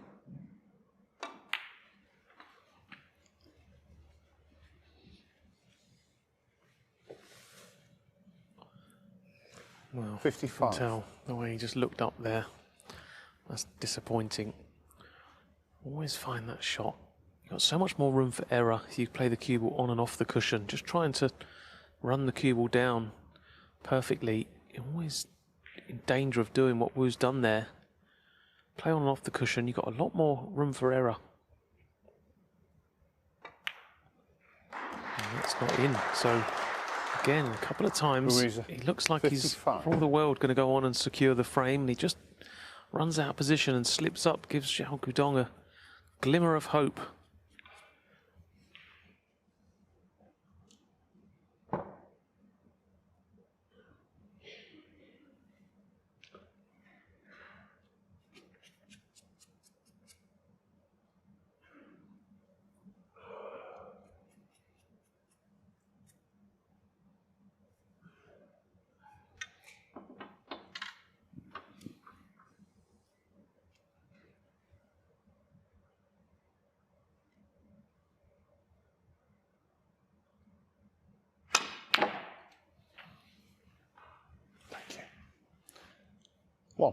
Well, you can see he's got his hand up there. There's no way he played to finish on the black into this left corner pocket.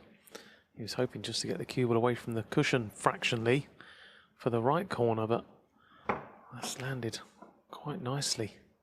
So one good positional shot here, or maybe a little cannon into the three reds if none are potable.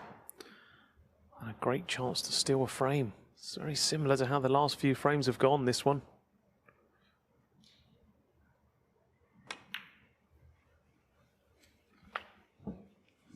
Yeah, Yize could find himself in a few minutes' time in a position where he's only 3-2 up, and would reflect that not much would have had to happen differently for him to be leading 5-0.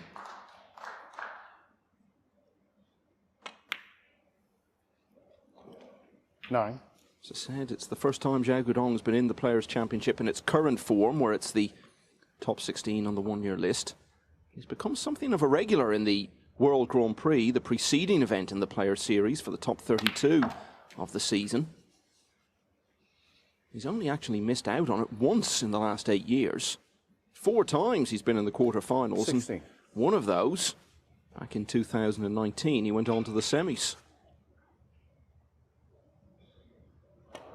So we talk about the big improvement he's shown this season, and that is true. He's been a pretty consistent performer on the circuit for a long, long time.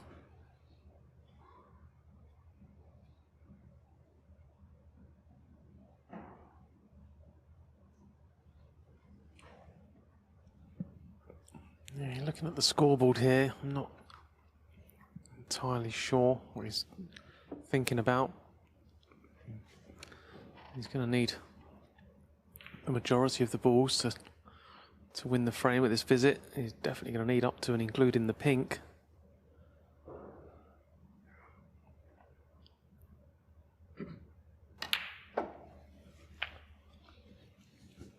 So he's 18 behind. Well, I suppose if he pots, yeah, he's going to need the pink. 24. No matter what. So I'm not sure what deliberation at the scoreboard was all about there. 25.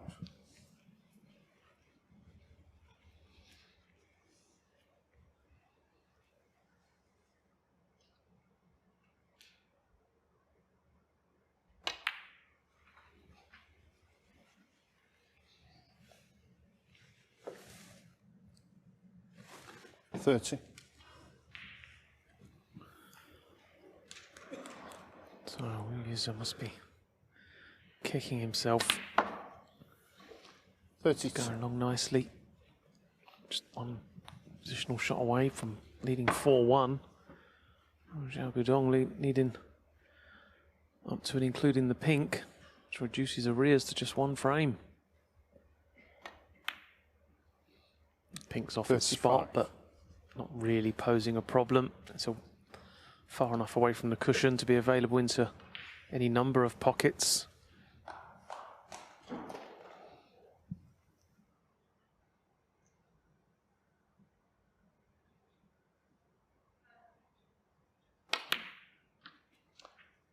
$39.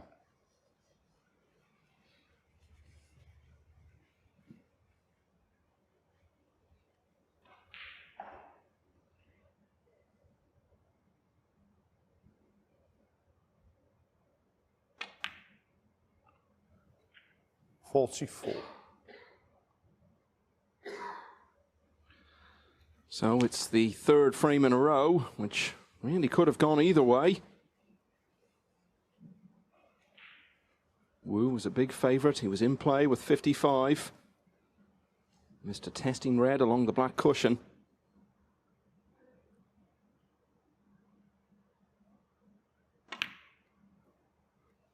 Xiao Guodong has responded with his highest break of the match so far. With that, he gets back to only 1 behind. Wu now leads 3-2. Wu Yize was looking good for a 4-1 lead, but then Zhou left himself this red along the black cushion. Yeah, these are tough at any time, aren't they? But he put himself there. It was the positional shot from the blue to that red caused that problem. He decided still to take it on. He missed and didn't get another shot. Xiao Guodong duly punished. Yeah, clearance to pink of 50. Thank you, the 6th frame. Getting Zhou back to only a frame behind, and it's one of those scenarios where the player trailing will still feel pretty happy with the situation because he knows he could easily have been much further behind than this.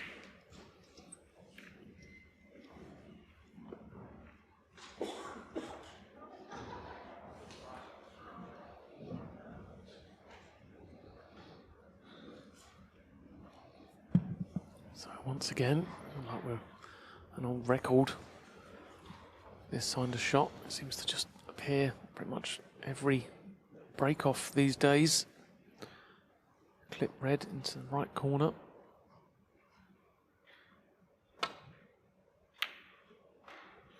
Not this time. We've done every match on this table so far, Michael, and what I've noticed is players that bring the cue ball back down the other side of the table behind the yellow don't seem to be leaving the red on, but players that play the other side, green side of the table, seem to be sticking that red out near enough every time they break off. Do you think there's not enough thinking about the break from players and spotting things like that and adapting to them? Yeah, it's just one of them shots. It's just a given, isn't it? You know, you just constantly do it. You just take it for granted and just hope not to leave a ball. But well, he got away with the break off, but he's not going to get away with that one.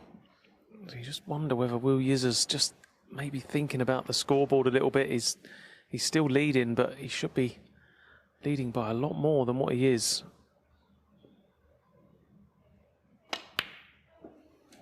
When it comes to turning around a first-round match in an ITV event this season, Xiao Guodong's got previous.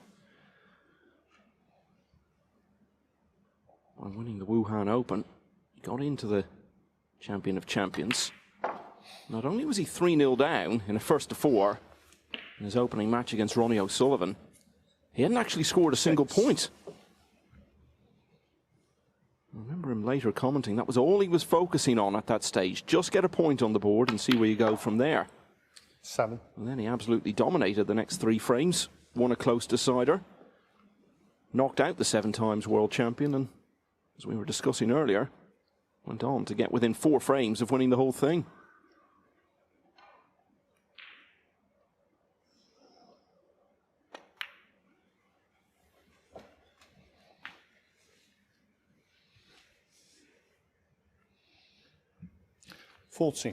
So purposely leaving himself low on this red.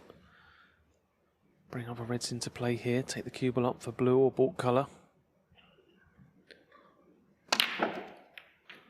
Wow, he's clipped the red. He's landed nicely on the black, so that wasn't intentional, but he won't be grumbling about it. Just finished nicely.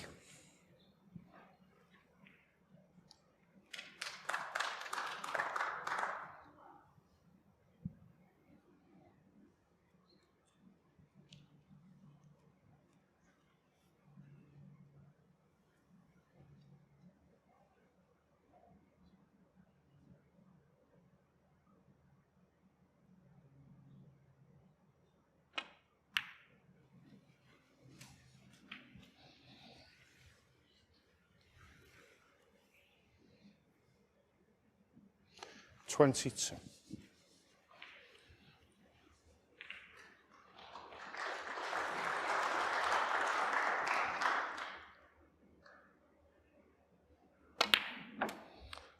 $23. Of course, after all those years as a pro, it would have meant the world to Xiao Guodong to win his first ranking title wherever it came, but all the sweeter, I guess, for the fact that it was in his home country.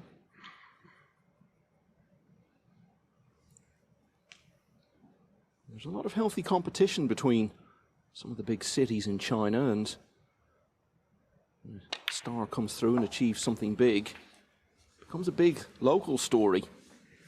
Xiao Guodong has been brought on board by 30. People who are tasked with promoting his home region, and he's taken on a big role in that regard in the last few months. When a Chinese player wins a big tournament at home, it really is a very big deal over there.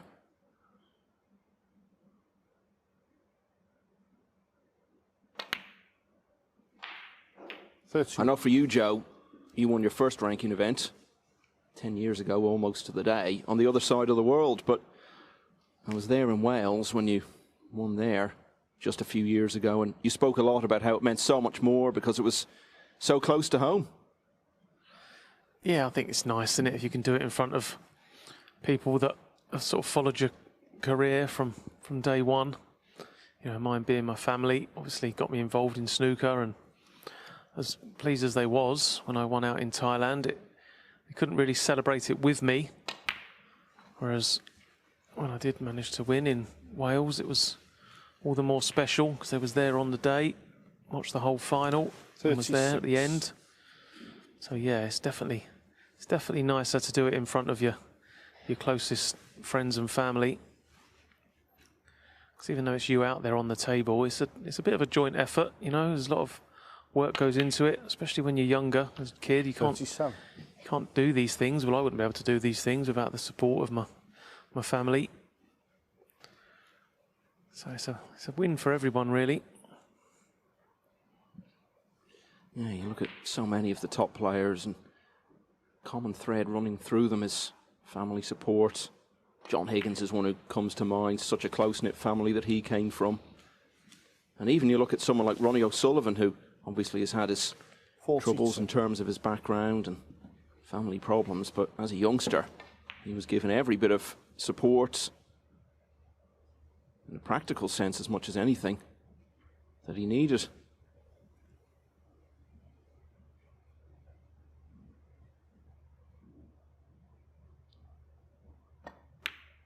Speaking of family, Xiao Guodong has recently got married, and he's spoken about that.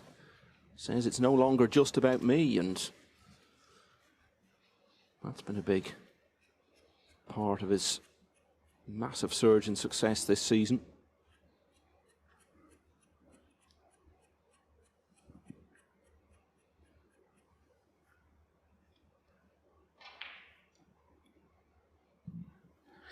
Yeah, just landed a little bit straight here, and you can see there's a little bit of angle, but it's like the wrong angle, really. Makes it a bit more difficult.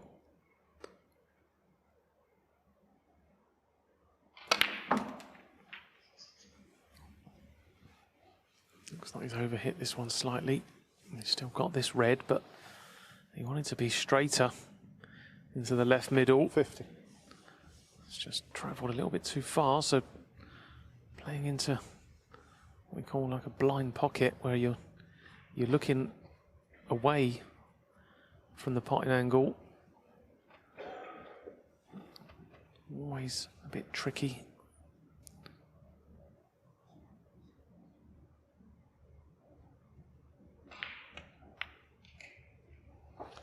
51. Yeah, no problem. So I just wanted to have a little look here. The reds are quite loosely spread, but they all seem to be in each other's way at the moment. So he's going to try and play a precise positional shot and land on the one just left of the pink, or take his chances and just play into them. You think any sort of contact will work out okay.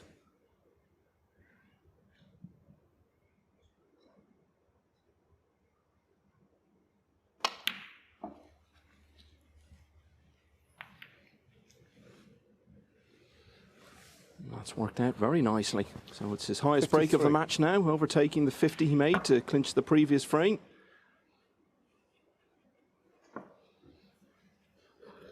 Yeah, it's nice to see that kind of shot. You see, I see so many amateur snooker players and good snooker players, century break makers. They'd play that shot and hit it so hard, thinking you got to hit it hard to develop all the balls, but you don't really. You just need to.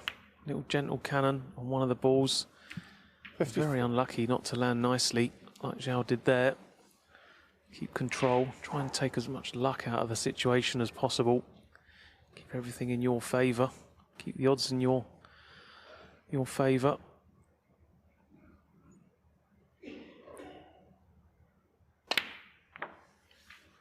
So the lead goes to 60. Another red and black would get the job done here.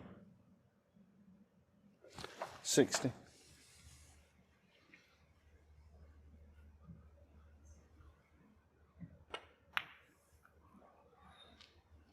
61.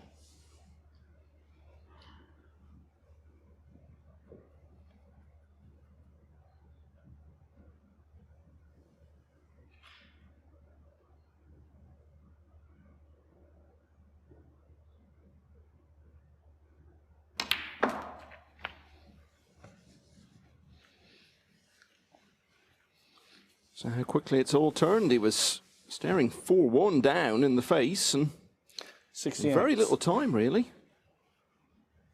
It's going to be level. Wu has led all the way up until now. Well, that brings just a little doubt into the equation, Joe, because it's only one snooker. Yeah, that was a little bit careless, wasn't it? He pots that red, Wu stays in his seat. We set the balls up for the next frame, but not to be, so it's not complete panic stations yet for Xiao Guodong, because the chances of him taking 4 reds, 4 blacks, and one of those reds not being the one next to the pink are pretty slim. The reason I say that, he'd love to leave that red there, because if he can leave that till last, it's pretty much an absolute guaranteed snooker. Yes, he's obviously got that in mind. That's why he's tried to bring them 2 reds into play, and it hasn't worked out. So Xiao Guodong, already favourite. He's gone even stronger favourite now, looking at the table.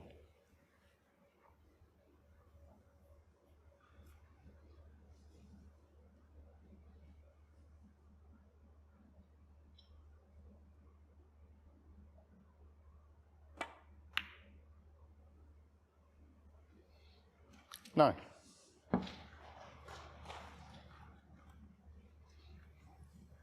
Yeah, so he's going to have to pot the red next to the pink next. And he ideally... Well, he's missed the black. He's a 9. And that makes it all academic. So, Xiao Guodong really stepping it up now. He's had 50-plus breaks in both of the last 2 frames, and he's level at 3-all. Xiao Guodong's 68 from his only scoring visit of the 6th frame was enough for him to complete the recovery from 3-1 down to level at 3-all. Thank you. And having been second favourite for so much of the afternoon, Joe, right now he looks the more likely winner. Yeah, he stuck in there early on, didn't he, when it wasn't really going his way.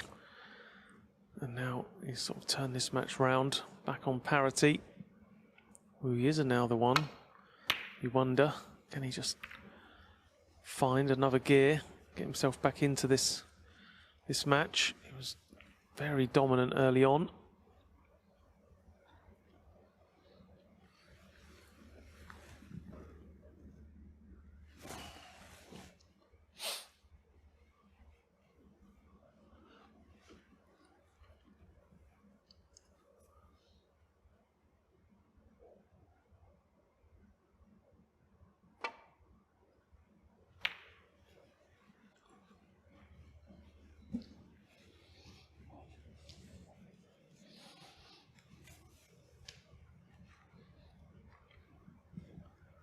Is this red potable? One just to the right. Is it potable up into the yellow pocket? If it is, he'll take it on. Oh, there's enough room there. And he's got his eye in now, so every chance he could knock this one in.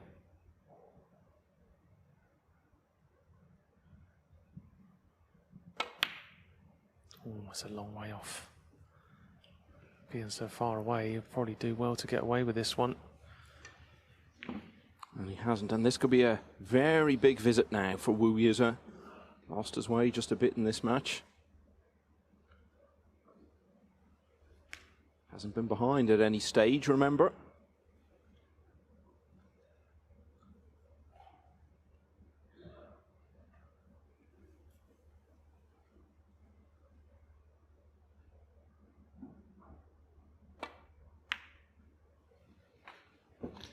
One.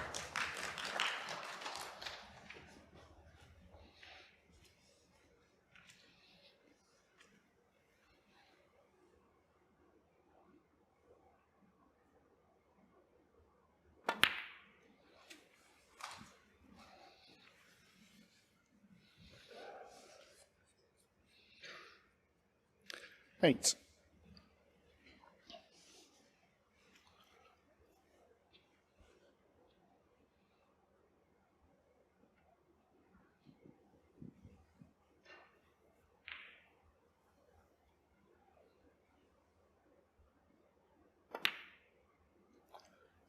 Nine. There are various different ways to make your way onto the professional tour nowadays, and Wu got his place through his performances on the China Billiards and Snooker Association tour. And the standard in that is so high and so deep. It's a very good schooling for coming onto the Pro Tour. You're used to playing good players all the time, over and over again.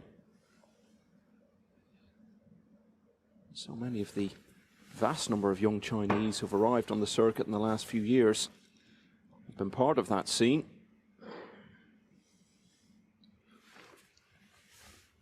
It sets them up 15. so well for what lies ahead once they've got their card.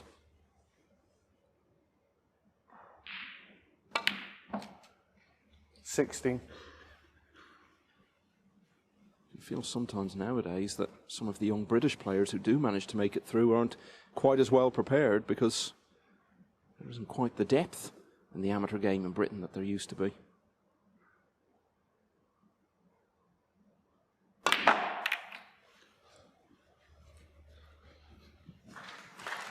Shot that was.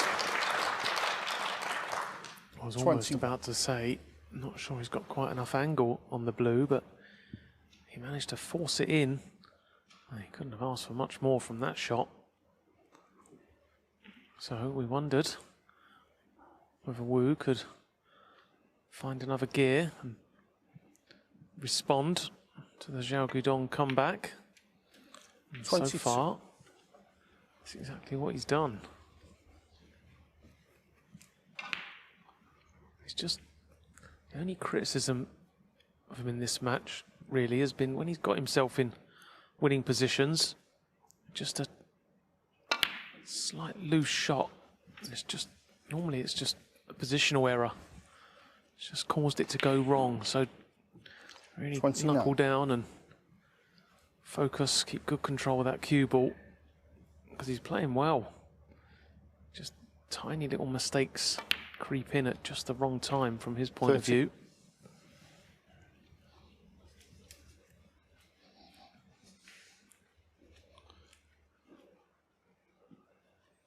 Would you say in a wider sense, Joe, that that's the difference for him? That's what he needs to improve on if he's to make that step up to become the top 16 player that we all know he can? Just tighten up on the unforced errors? Or is there something else there?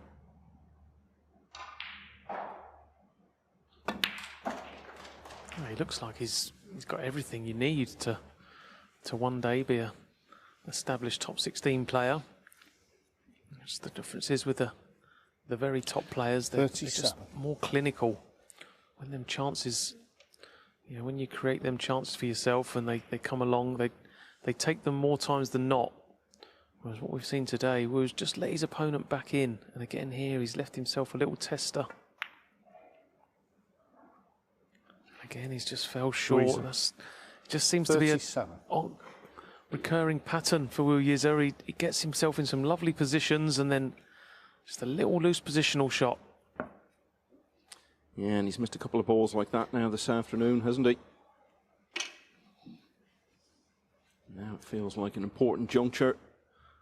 If Xiao can win the frame, given the way it was proceeding, this will be a real blow to strike, and it will put him in front for the first time.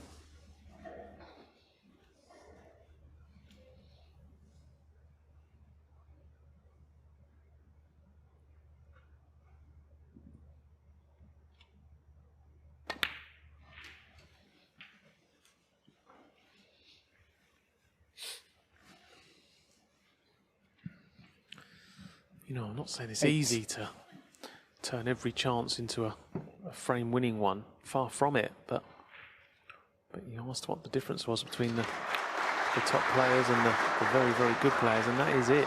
9. You know, they get half a dozen chances to win frames. They normally take 4 or 5 of them.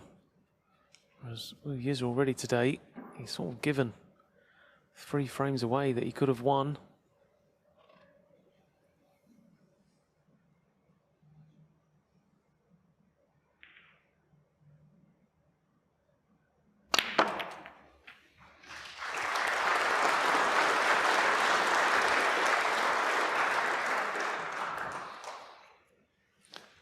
$16.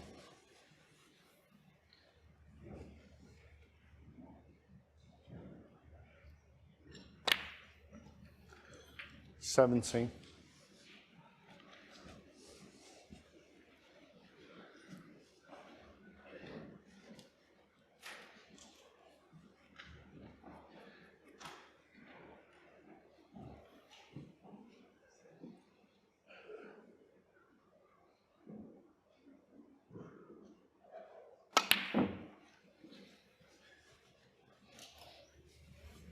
Well, he didn't hit that one very well. He just about wriggled in. 20. Doesn't matter. As long as they go in. Just nerves you a little bit though sometimes when you've got a straightforward pot, you don't pot it cleanly. It can help you to just refocus though if you are just getting a little bit loose out there, a little bit nonchalant. Just can refocus the mind back to full concentration.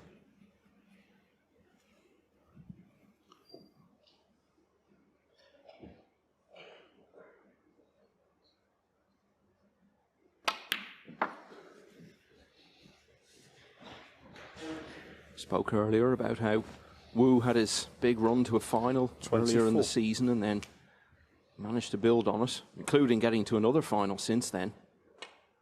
And Xiao has done so even more effectively since his big moment 25. early on in the campaign when he won the Wuhan Open. In fact, he was only a frame away from another final in his homeland just a few weeks later in the International Championship. Lost out 9-8 to Chris Wakelin.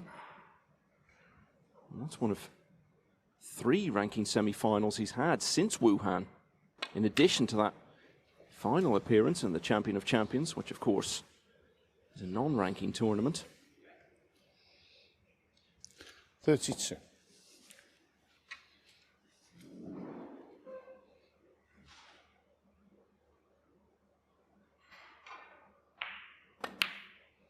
He's got no concerns about being in the Tour Championship. Currently 5th in the standings.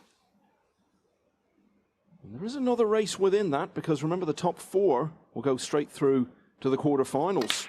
Not have to play a first-round match in Manchester. And Xiao only needs to move up 1 more place this week to do that. Got to get to the final to have a chance. 40.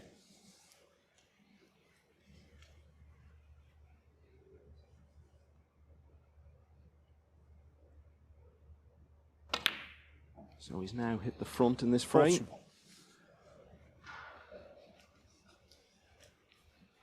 Potentially just a few moments away from his third frame in a row.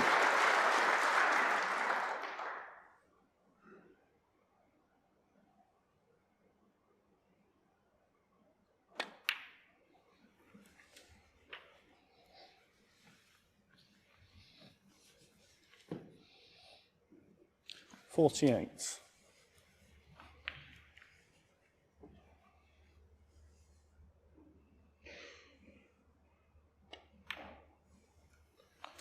$49. We'll need both remaining reds.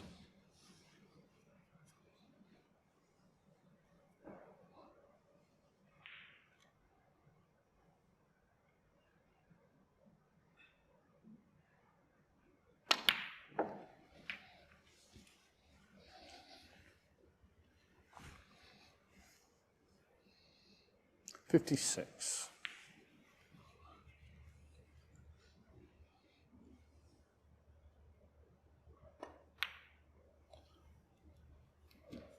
$57.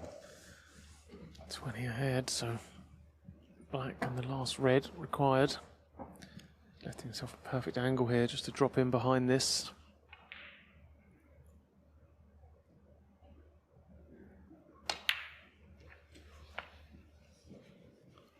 Oh, he didn't want to catch the red and he just managed to avoid it, so pretty straight shot 64. here.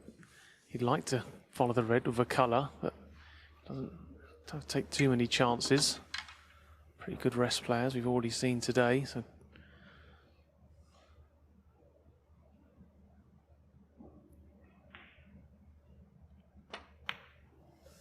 yeah, made sure. So Xiao Guodong starting to punish these Wu Yize mistakes now.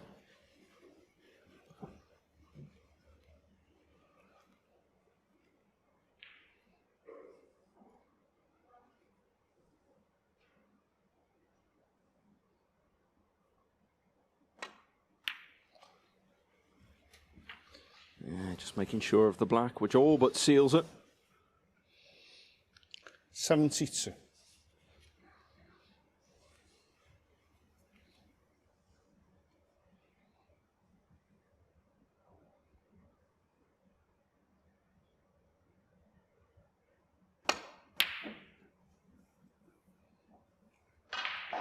Xiao Guodong, 72.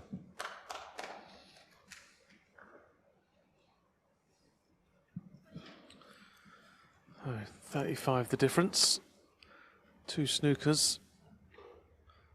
2 4-point snookers and all the colours to tie. It's a big ask. We don't see it done that often, but never really blame a player for coming back to the table requiring just 2 snookers. It does happen from time to time.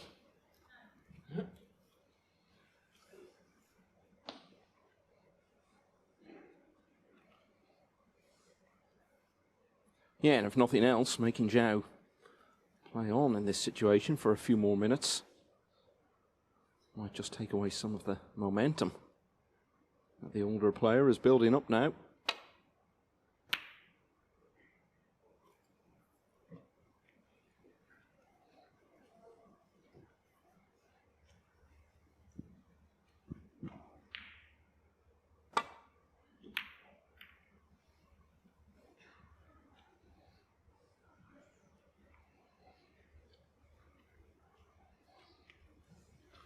Oh, almost a stroke of luck there for Wu Yize.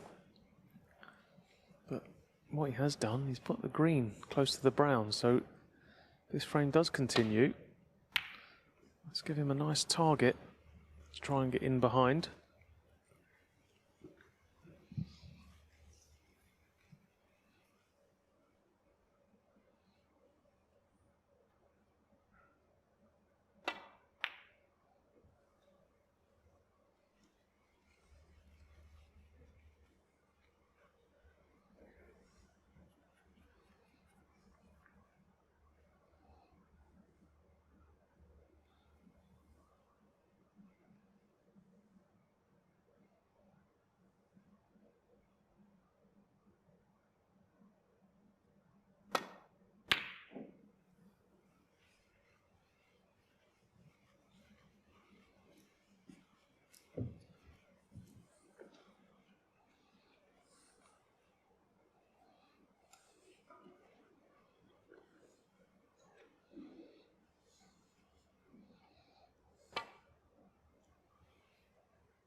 Foul. Xiao Guodong didn't make a break of more than 38 before the mid-session interval. He's been 50 plus in every frame since it, and he's won them all. He now leads for the first time at 4-3. It's all turned around in this first round match at the Players' Championship in Telford. Yize was 3-1 up at the mid-session interval. It might well have been 4-0, but Xiao has dominated since they resumed. He's had breaks of 50, 68, and in the last frame, 72. He now leads for the first time at 4-3. First to 6 will go through. And as always at this time of the season, all kinds of implications regarding other events. Yize is looking to clinch his place in the Tour Championship in Manchester in a couple of weeks' time. But if he loses this match, it could potentially be the end of his hopes of being in the 12-man field for that. It would also kill off any prospect that he has of getting into the top 16 in time to be an automatic qualifier for the World Championship at the Crucible, which starts a month today, Joe. And I know for fans and commentators and everyone who's not involved in it in a playing sense, it's always a very special time of year in terms of anticipation. You get to now, everything seems to be about that lead-up. Is it the same for players? Yeah, at this stage of the season, even though we've got this huge event, another massive one to follow. Thank you, the 8th frame. A lot of the players that aren't involved will gearing up, ready for the World Championship, whether it be the qualifiers or the main event. It's a special time of year for a snooker player. Yize won 3 of the first 4 frames in this match. He's now got to win 3 of the last 4. Yeah, we were saying the other day, weren't we, that it used to be that the events coming up to the World Championship would be a bit overshadowed and everything would be seen in a pre-Sheffield context. Not so now, because the tournaments we have this time of year are so special in their own right. This and the Tour Championship, which is long matches all the way as well.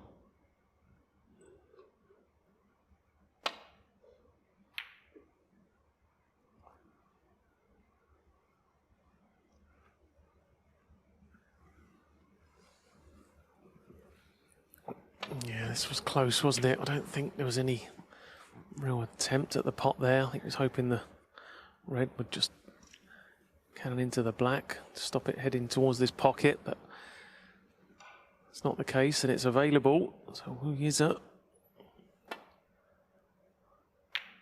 still knocking them in from distance, but things have just turned for the worse, haven't they, from his perspective? Things are not coming quite so straightforward. He's had chances, he just hasn't put them away. He's not playing bad by any means, just a couple of little errors, and they're now being punished.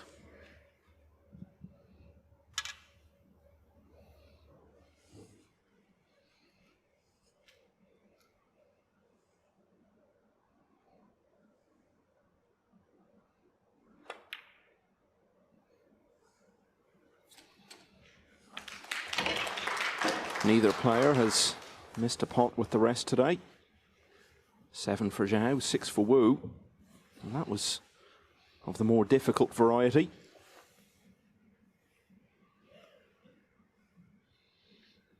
Yeah, it's just another one of them aspects of the game where everyone just seems to be so much better these days. You know, once upon a time, Jimmy White was always regarded as the best rest player in the world and streaks ahead of everyone else, but now everyone just seems decent at everything.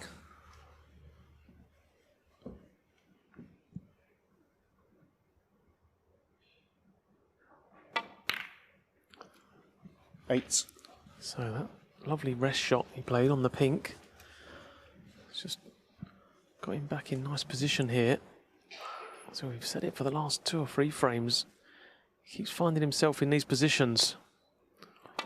Very good at creating openings. Can he just see it through? Long way to go. It's, you know, I'm not saying he should win the frame 50 at this visit. He's only on 15, but you have to start converting them sooner or later. 60. Yeah, really. Frame 6 is the only one that Wu hasn't had a decent chance. The double kiss early on that let Xiao in for the 68, which effectively won him the frame. All the other frames he's lost have been relatively close. 21.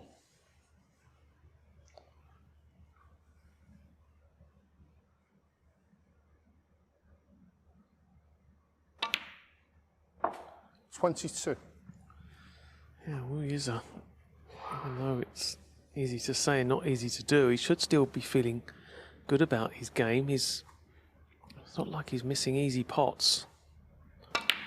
His problems coming from just losing tight control of the cue ball, and then he's reluctant to sort of accept it and play safe. He takes on them sort of 50-50 balls to keep the break going, and today they're not going in. But in general play, he's been superb.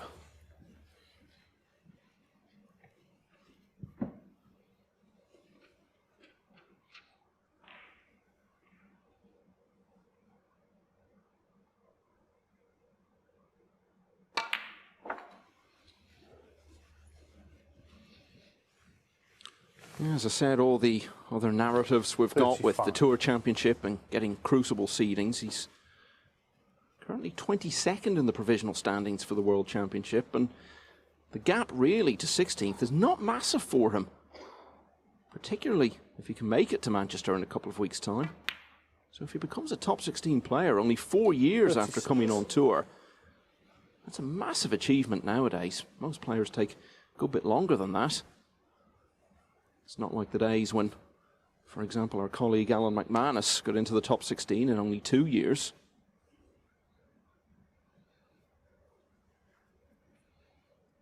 It's a very realistic chance for him now.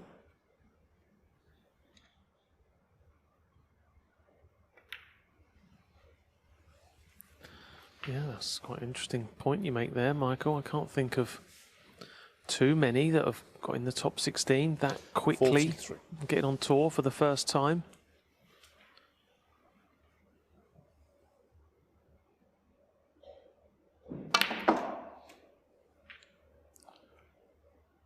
Now again, just lost ideal position, and he looks up to the heavens. We've seen all this before, haven't we? It's almost like a repeat. Again, he's faced with a difficult pot. These are the ones he's been missing, the ones just to get the break back on track.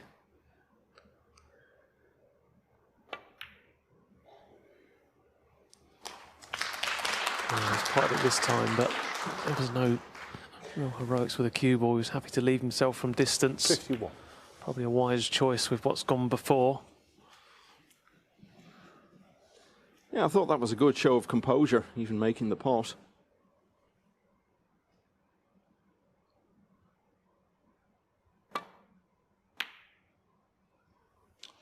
Yize, 51.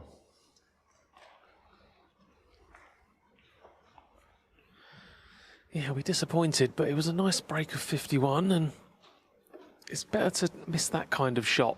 You know, had he missed the black before, trying to maintain position, sort of playing a cannon into the reds, and it went wrong, it can be costly. Going about it that way, he fancies he's going to get back to the table pretty soon.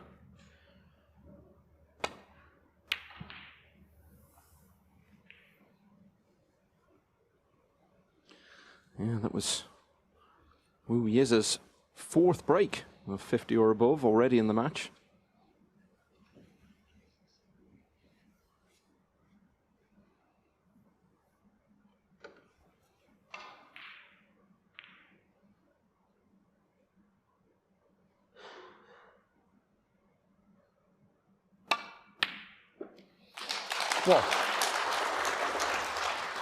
And again, another wonderful long red to start things off. He's, like I say, he's played good. His long game's been good. His potting is nice and clean. Tactically, he's been pretty good. Just amazing, really. He's 4-3 behind.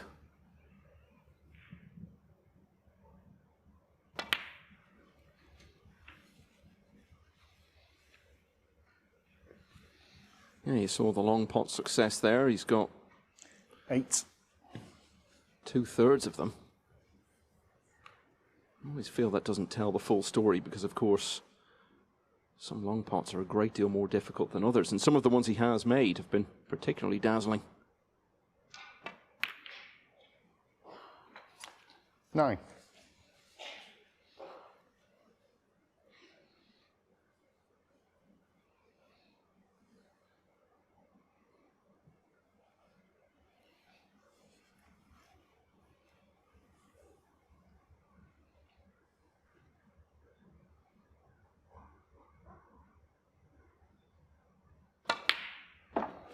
So the black would have left him only needing one more red. As it is, going up for blue means you'll need a colour, but 14. shouldn't be any great problem. And this is a real show of character for Wu Yize. Things have turned against him in this match. 15. Yeah, and if he can see it through, I like what he's done here. He's almost, some players don't seem to be that aware of what's going on out there and sort of don't make any changes to try and stop things from happening, but he's been very deliberate towards the end of this frame when he's got himself in the position that he's been in numerous times and hasn't converted. He's just given it a bit more 22. thought. He's been a bit more cautious, and he's got his reward. So it's good to see thinking on the 23. job, making changes whilst out there. It's not easy to do, but he's done it with great success in this frame. It shows there's a lot more to him than just a good potter and break builder.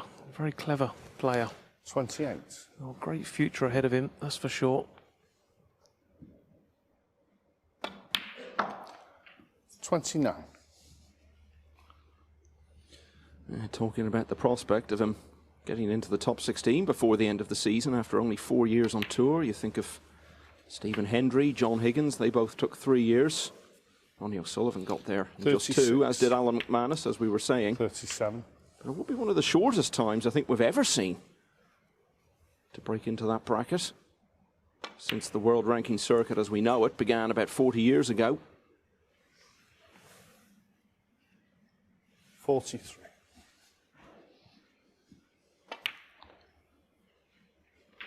44.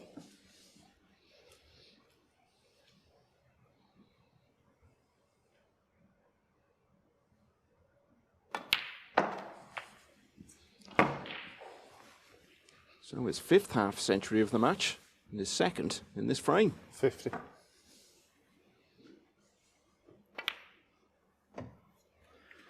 51. Well, he's starting to get that spring back into his step that he had in the first couple of frames.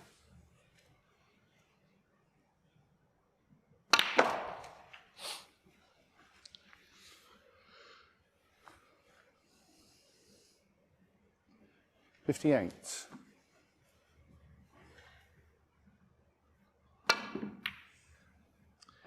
In first with 51, cracking red to get back in, and from that he Wu Yize made 58, and having lost 3 in a row since the interval, Wu Yize has taken that. We're level again, it's 4-all.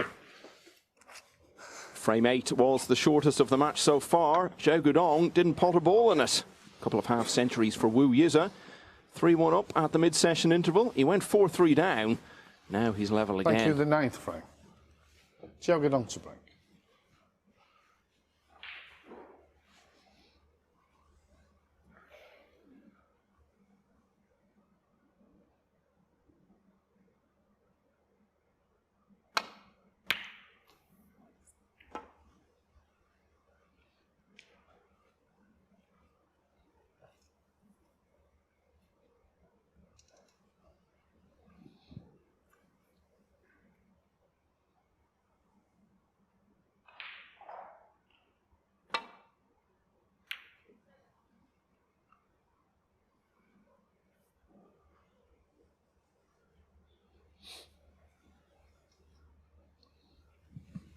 Wow, this frame's taken a very similar opening to the previous one.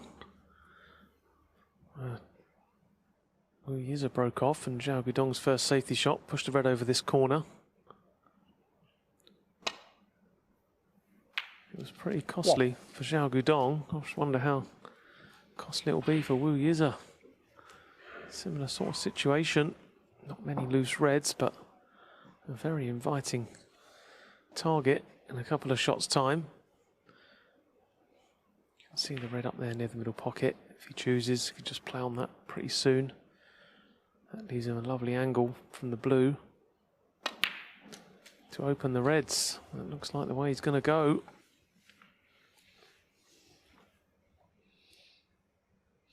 Eight.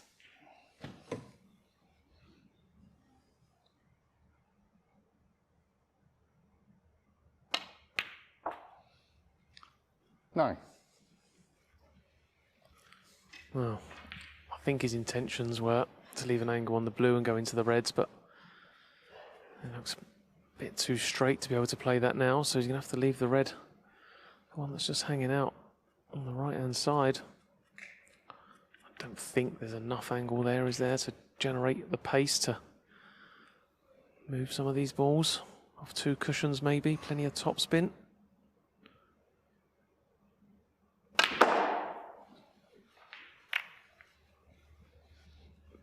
That was a good effort.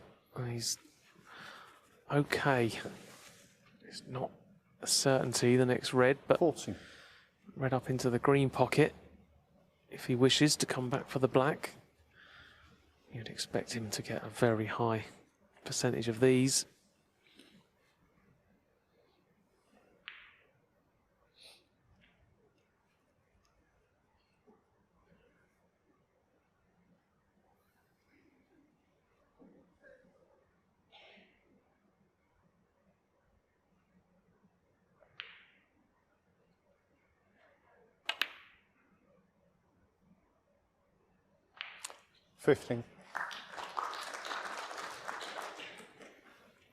Right, just about wriggled in, didn't it? But he didn't play it with much confidence. Plus he potted the red on the thick side, which was always going to take the cue ball closer to the black. Decision time now. This black is available, but it's thin and it's potentially very dangerous if he was to miss.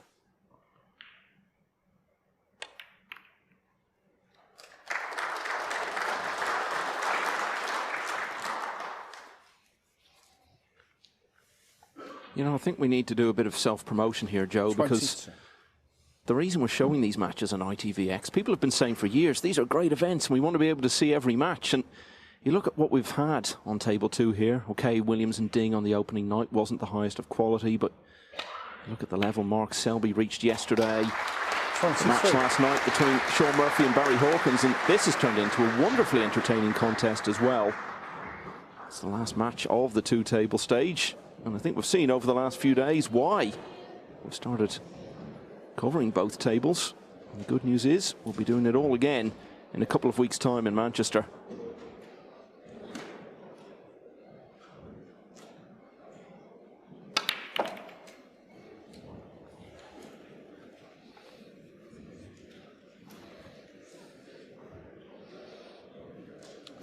$30. Quiet, please. Oh, that one's gone wrong. Again, it seemed like a nice pack to go into. Didn't quite go as planned. Didn't hit the first red intended when he went into the bunch, and well, he gave the impression of his body language that this red wasn't potable. But now he's having another look. Well, it's tight, isn't it? It's definitely tight, but I think that just about goes past the blue.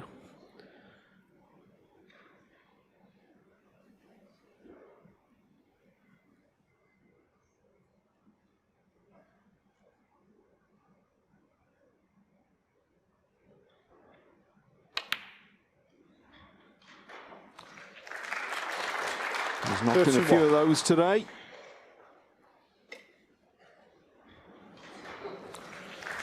Yeah, it can be quite disheartening when you're sitting in that chair and you see your opponent go into the reds, and then gesture, throw their head up to the clouds as though they're on nothing. And then 30 seconds later, they pot a ball, and the break continues.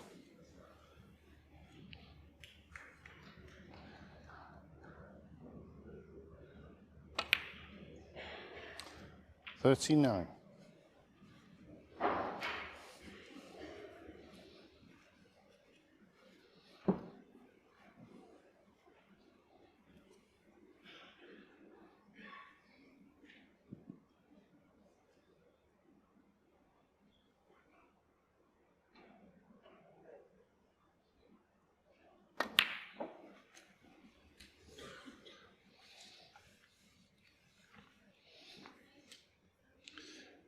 $46.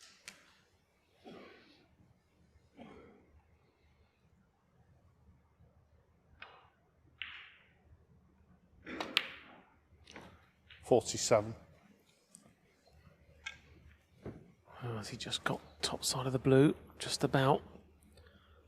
Unless there's any plants into this right-hand corner. He's made this shot more difficult than it needed to be. A bit more angle on the blue. He could have just taken the cue ball down into the bunch, but made it harder now. He's going to have to play with, again, plenty of top spin off one cushion.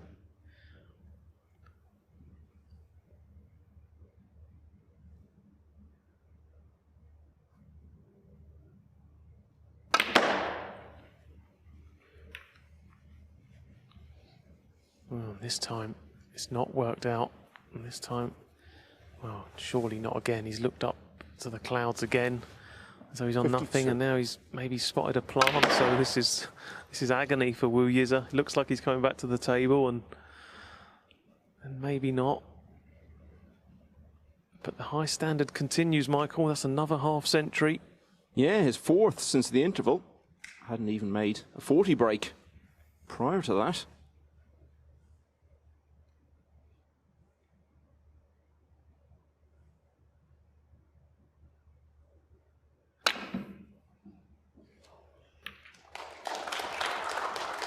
$53.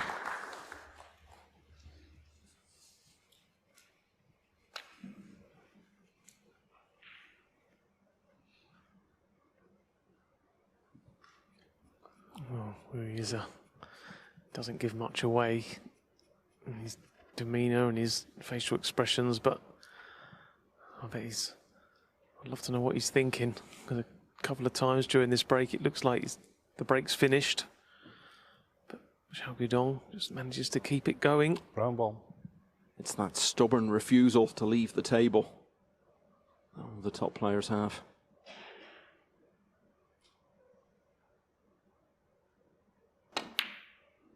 Ooh, but he'll be leaving it now. Xiao Guodong. 53.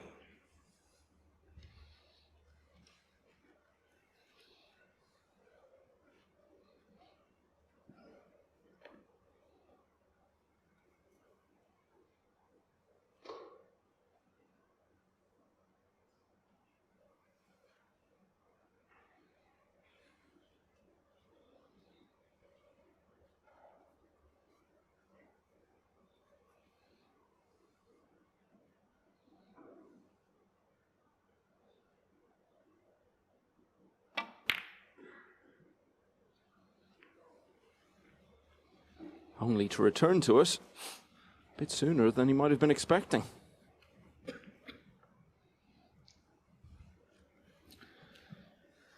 Yeah, but at first glance, I don't think he's left a pot available here for Xiao Guodong, even though he'll be relieved to be back to the table with his 53-point lead still intact. And he's got 3 reds on the side cushion. So he's in a strong position here. But we've seen frames like this change very quickly.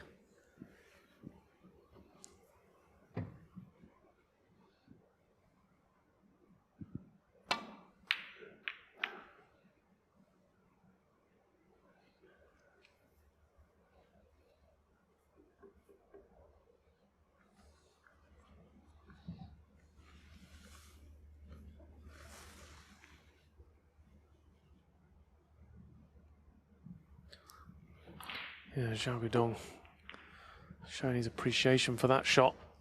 It was a good shot for a number of reasons. He brought one of the safe reds into play. He's got the cue ball over the right side of the table, stopping the return down the left.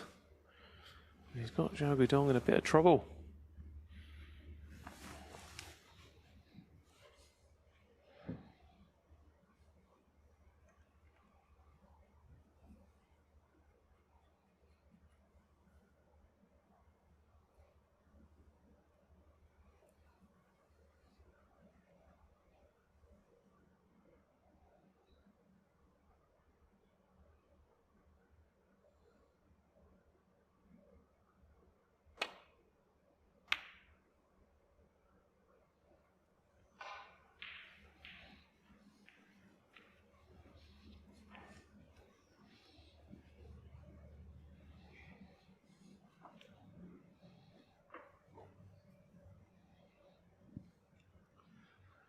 The head bowed, the shoulders slumped as Xiao returned to his chair.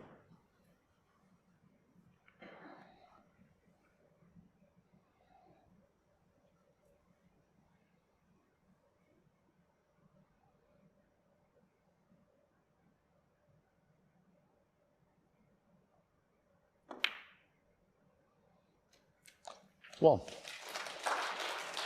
So we've seen a couple of frames that looked like going one way, then went the other.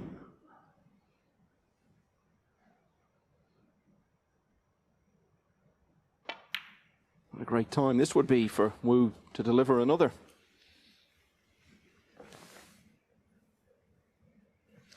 Eight.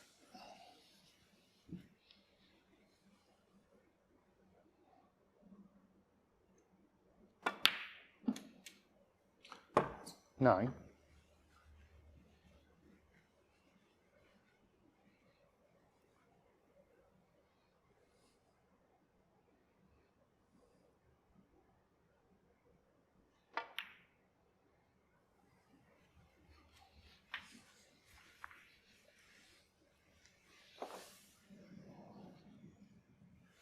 $16. So how do we rate his chances from this position, Joe? Yeah, I was just thinking that, actually. I was just thinking at this stage, you actually got your eyes 17. set on winning the frame, or you just one step at a time, just gradually get back into the frame? The players that play such a high level these days, he probably is thinking, this is a chance to win the frame, but a hell of a lot to do.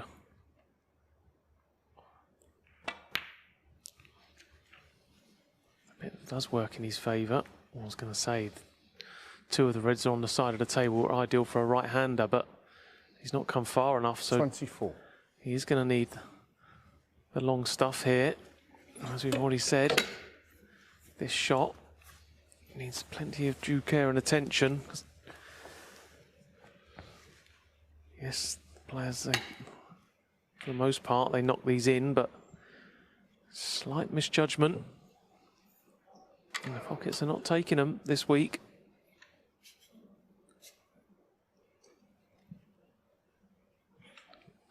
Never easy. Got the extension on your cue, and it's not one of those extensions that screws into the bottom of the cue. It's a push-on one, so it won't be as good and as perfectly straight as one that you screw into the butt of your cue.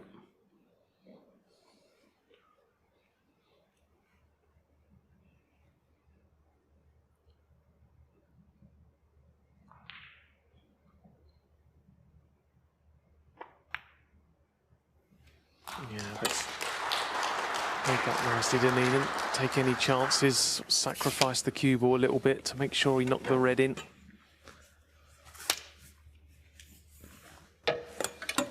$25.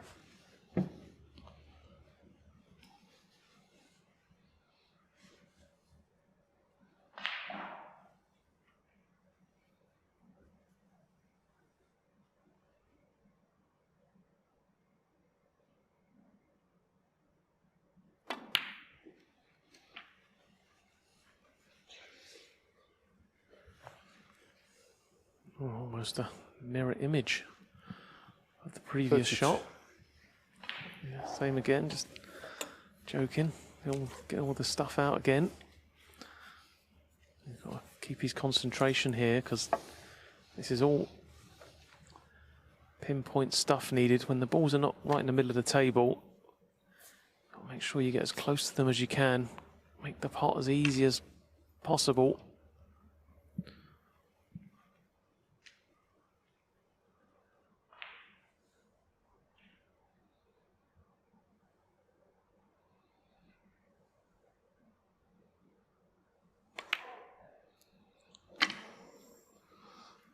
Thank you, Yize. Yize. That 32. was exactly what I was talking Guodong's on about. this.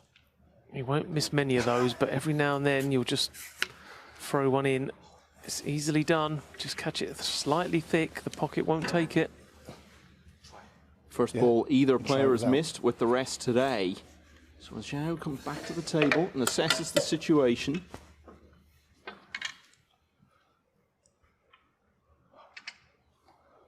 First of all, assesses how on earth he plays this shot. And that takes the lead to 22. 1.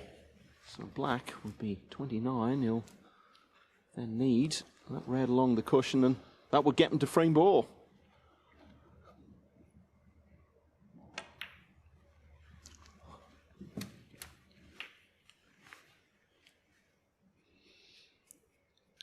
Eight.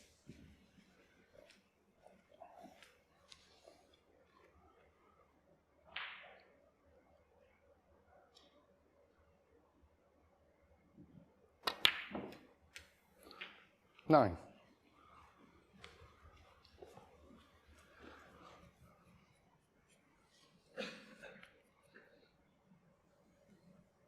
So black would mean it's one snooker needed.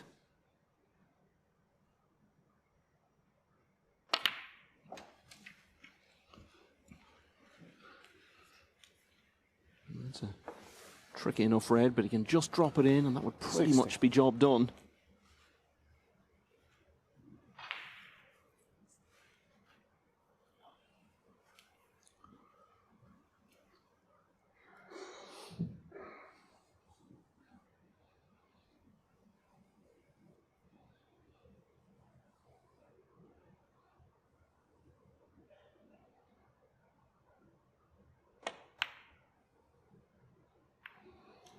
Xiao Guodong. Okay, so 60. just the one snooker needed.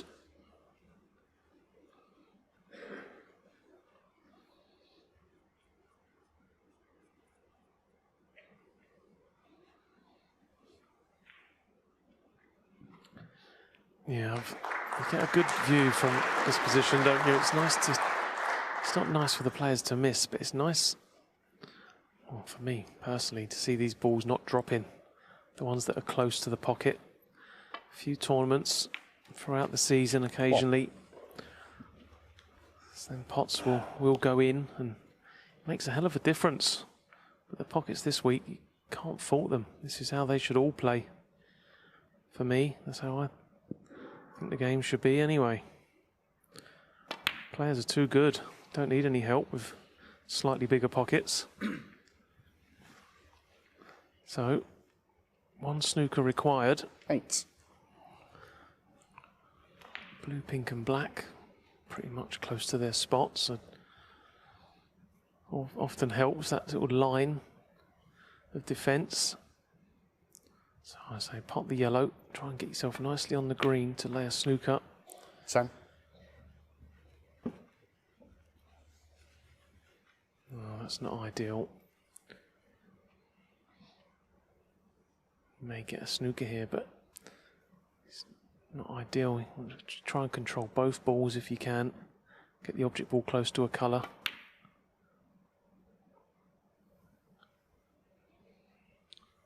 Yize. 10.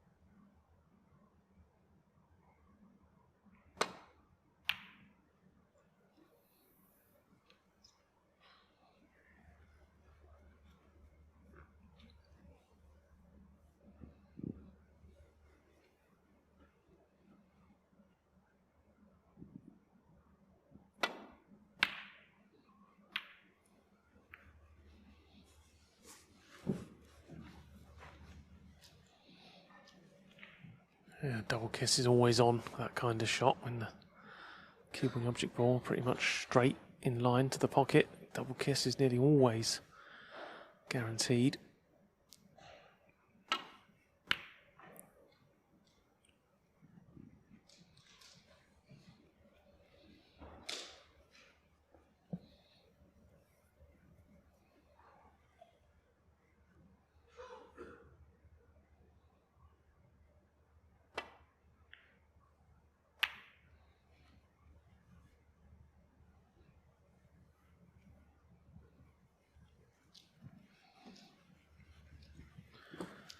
Chance now for Xiao Guodong. Put this frame away. One good pot.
Oh, he's got the snooker.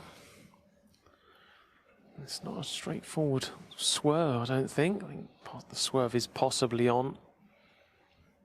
Got choices here, 2 cushion escape, 1 cushion escape, but the fact that he's got the green in the middle of the table means there's plenty of room around the sides and around the back of it, so you'd expect Xiao Guodong to hit the green, but it's not guaranteed.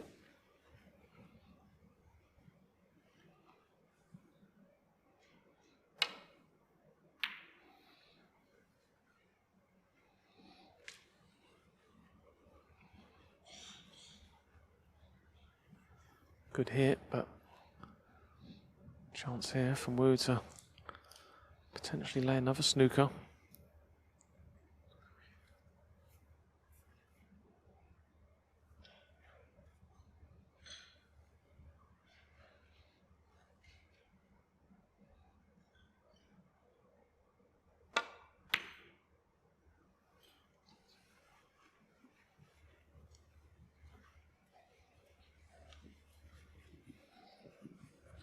So instead, it's another chance for Xiao to pretty much put this away.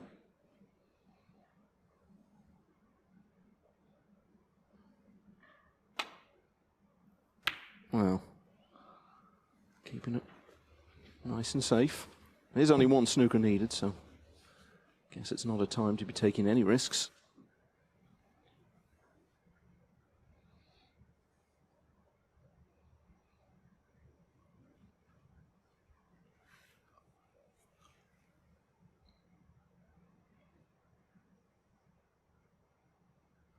Remember, if Xiao can pot the green, that would be 2 snookers to tie then for Wu.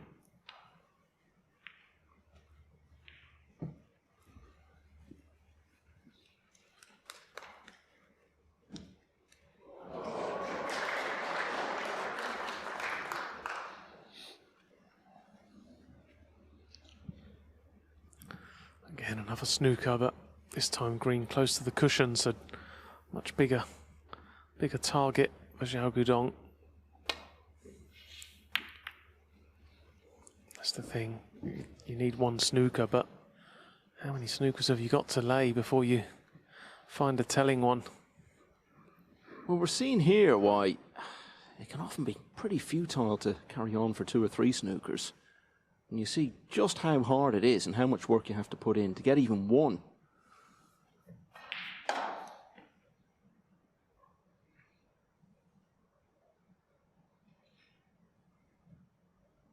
Even when you do need multiple snookers, of course, kind of have to really play for them because, as you said, it does happen from time to time. Sometimes it can feel like a lost cause.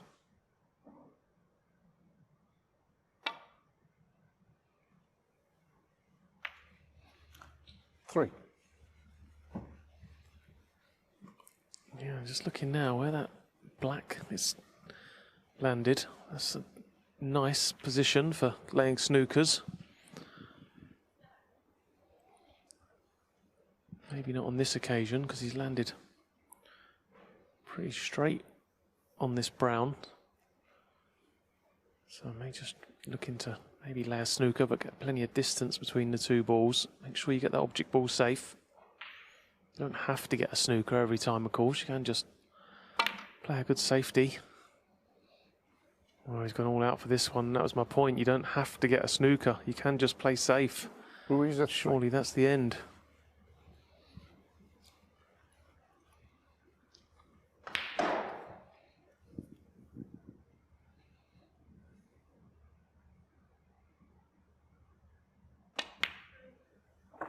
Four.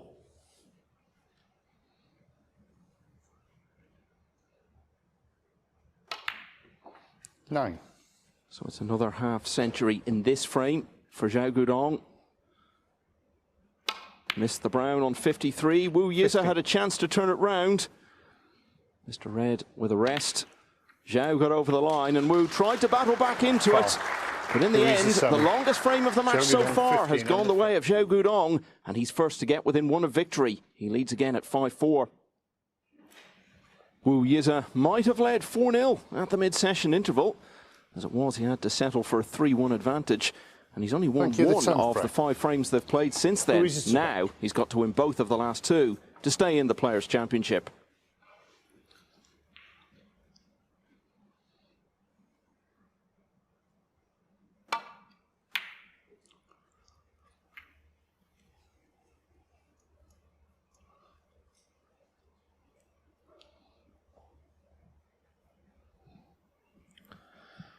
Yeah, it's been a very closely contested match, hasn't it? Pretty much what we expected before play started. But I think for that young man there, Wu Yize, he must be feeling a little bit disappointed. Because for me, he's played the better snooker of the 2. And he finds himself behind now. He's just lost a few close ones. Pretty much all the close ones have gone the way of Xiao Guodong. It's the beauty of these best of 11s, isn't it? You consider how Wu Yize started, completely controlled the first couple of frames, made a century in the opener. And the best of 7s that are such a staple of the circuit nowadays, you'd already be halfway to victory, but you can start off playing that well. You've still got to keep that going for a long afternoon ahead. And that's why it's so much more of a test when it's over this duration. Also got to contend with the interval, and of course since then Xiao has been very much on top in terms of frames won.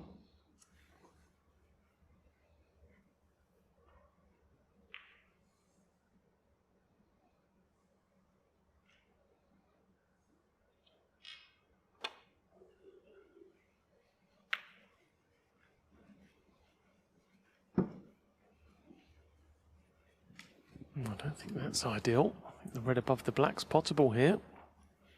Slightly loose one from Xiao Guodong. Okay, it's not easy, but risk attached to it, but it's a chance.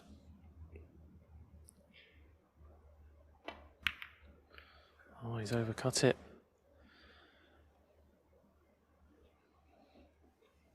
Can Xiao Guodong get through to the potting angle?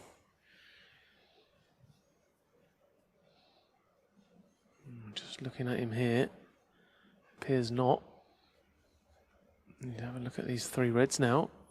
Free ball plant into this corner.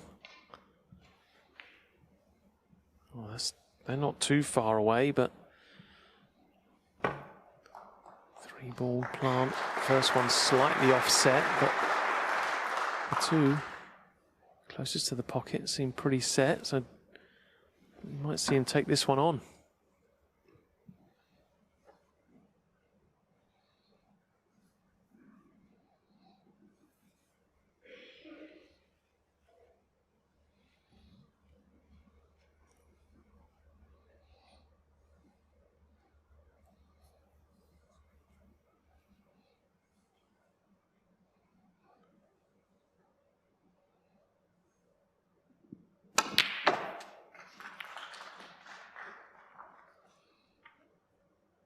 1.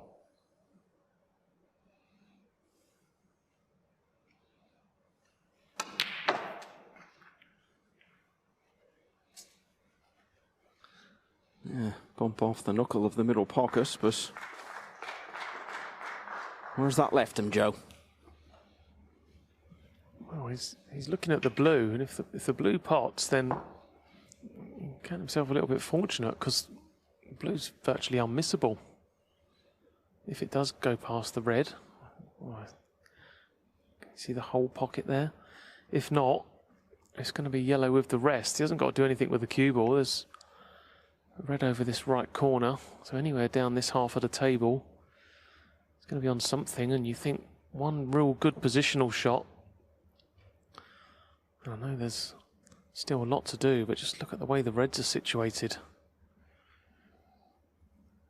If he can get in here, you feel if he can get to about 20 or 30 points in this break, it's going to be a chance to win frame and match.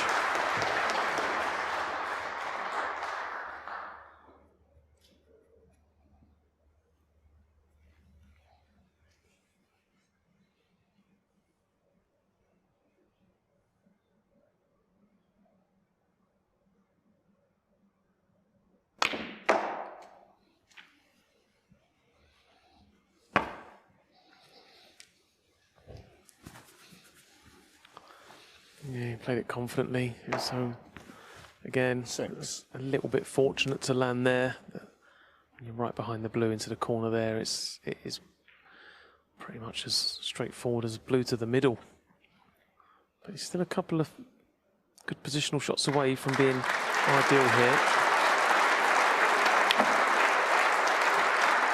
7. See the red just to the right of the black. It's his only sort of minor problem, if you like, but what is there? 4, there's 8 reds we can see clearly in the open, so this has to go down as a chance to win frame and match.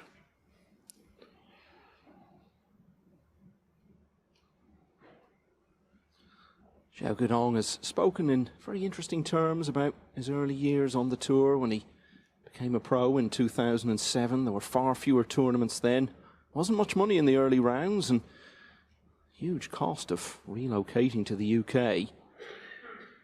Players really had to find a way of bearing that on their own. He spoke about how it made it very difficult for him to enjoy the game. But it's times like these that you do all that for. You find yourself in a position where you're one of the form players of the season, playing in big events like this for elite fields, with a lot of money on the line.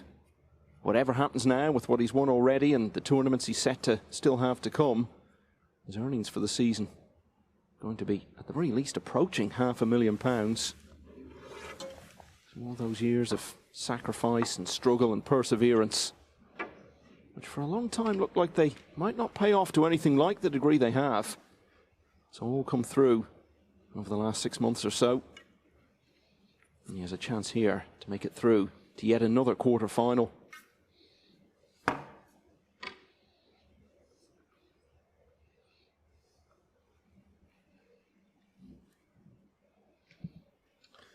Yeah, not something you see very often. The rest on top of the spider.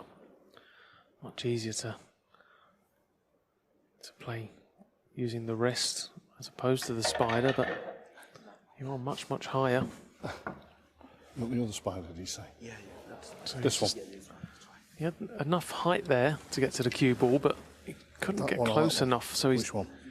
This one. extended spider or the swan neck will just, oh, there you go, the extended spider, so he can get his tip much closer to the cue ball now. Not something you'd ever practice this.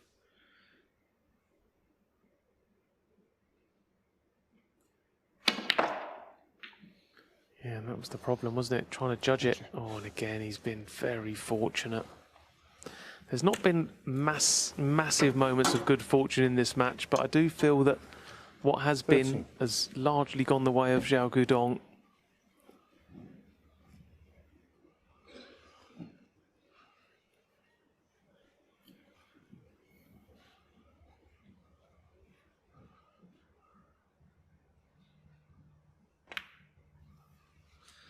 Yeah, and that little rub of the green, or rub of the pink, we might say, keeps it in his own hands.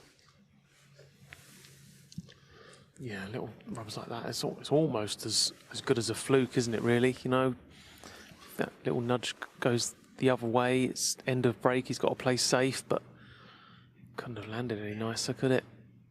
Break continues, and yeah, it's them little moments at this level makes such a difference, because that's the difference between maybe Wu Yize getting another shot in this match or not.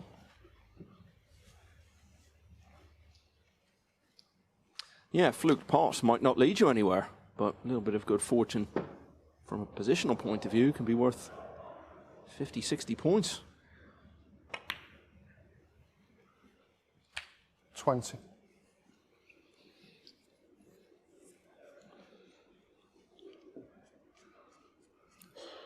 Yeah, again, could have done with just a little bit more there.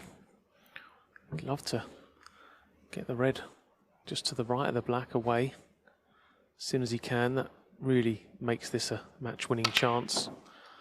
Oh, he's missed the black. Can you believe it? That can only be 20. a thought of the winning line. Probably the easiest ball we've seen missed today, and it's come at a very critical time. Yeah, you think back to the red that he missed in the fourth frame, would be the only one in that category. There's moments like this that can determine whether or not someone makes that step up to become a genuine top player.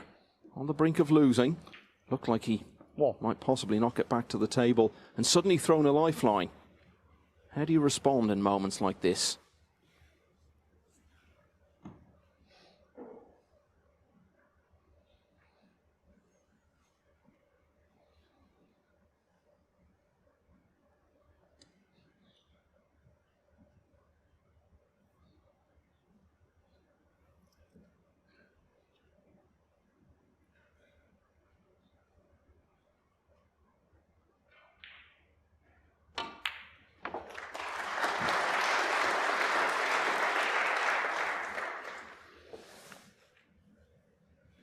Six.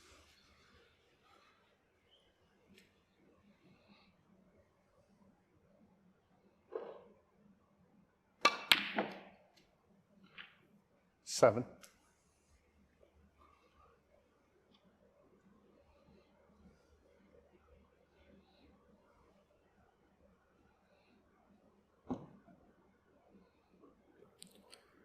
Yeah, the only slight bit of good news to come out of that miss for Xiao Guodong was where the black landed. It's made this chance far from ideal for Wu Yize, but I'm sure he'll just be absolutely delighted to be back at the table. Moment there, I actually didn't think he'd get another shot in this match where he could still win. 30. It's been a wonderful first few days of the Players' Championship. But one thing we've not seen yet is a decider. Nobody wants that to change, more than the young man at the table.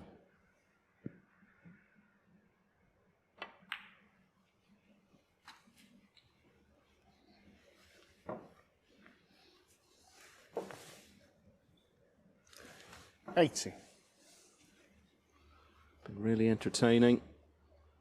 All started off with that 1-3-1 break from Wu Yize in the opening frame. 90. And as we cross the line past 3 hours of actual playing time, the outcome is just as much in doubt as it was when we began at 1 o'clock. 26.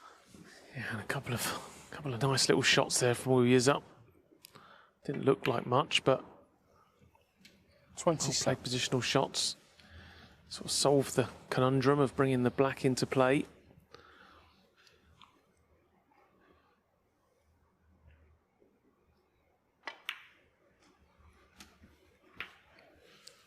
We're going to repeat ourselves again for the umpteenth time today. 34. He's put himself in a position where the frame's there for him to take. No clear obstacles in the way. 35. Enough loose reds, black in open play. He's already in the lead. We've seen him break down a few times today from this sort of position, and it's been costly because he's gone on to lose most of the frames. He can't afford to lose this one.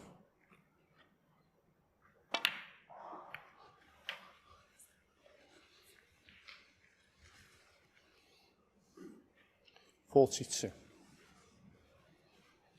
And look at that, more than 200 points more than his opponent. I think that says a lot about how the match has gone. 43. He's won quite a few clean frames. Most of the ones Xiao has taken have been pretty close.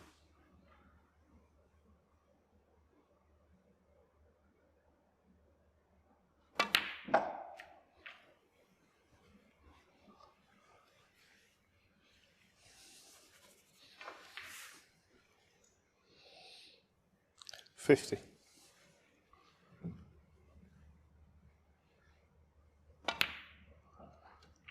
$51.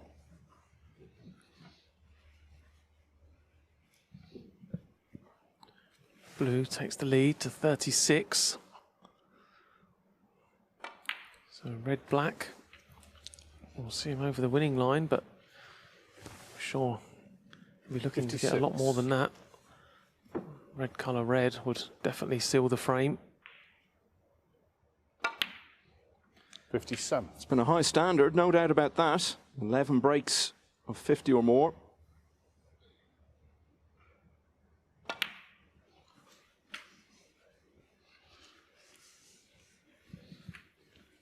Oh, you can't knock his temperament, can you? He's had a lot thrown at him today, and he's still there fighting. He's give a few frames away.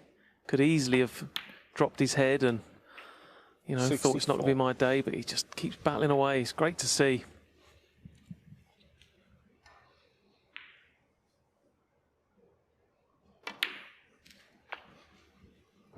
And now maybe heading into what's become an inevitable decider.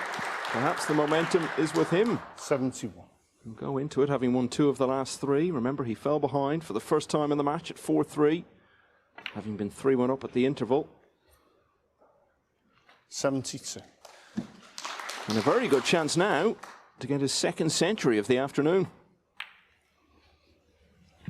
Yeah, and a penny for Xiao Guodong's thoughts. Let's not forget his last visit to the table was that 77. horrible miss, black off the spot when he was in with a chance to win the match. 79. He's had to sit and think about that for the last few minutes.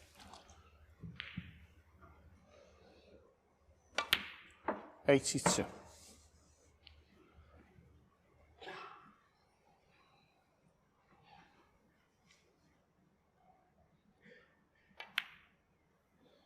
His career total of centuries going into this season was 37.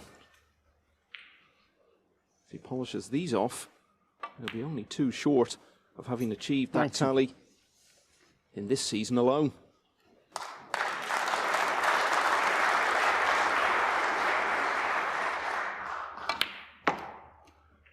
$97. So Xiao Guodong had a chance to get through to the quarterfinals. Bad miss black on 20.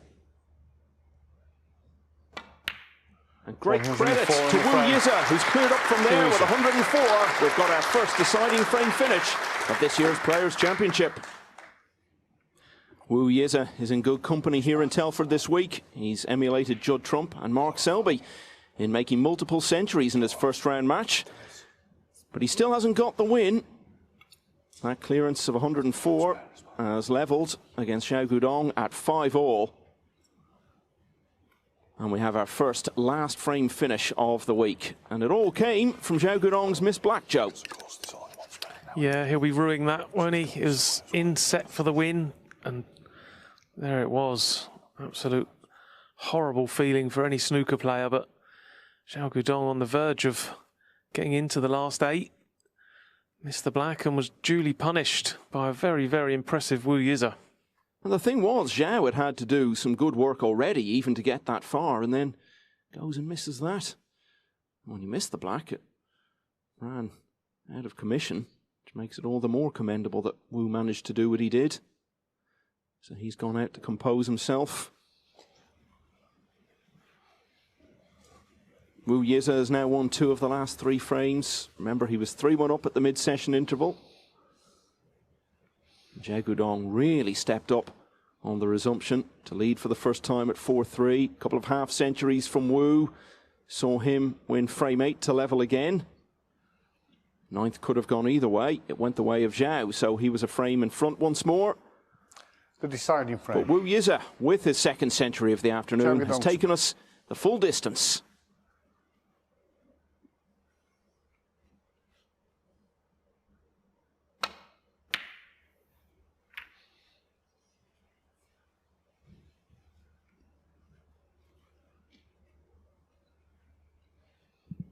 Yeah, I think this match deserved a decider. Both players have played well. Just looking at our little stats screen here, live pot success, both players 90% or higher, which is very, very good. Don't always see both players in the 90s. I think it's a true reflection of how the game's been.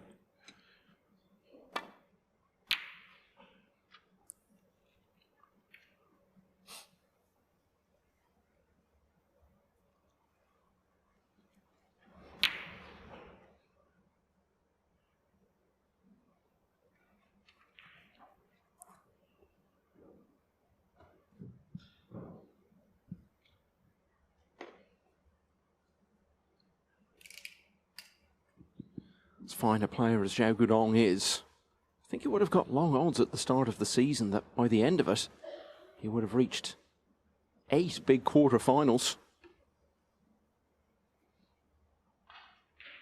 And that chance is there for him.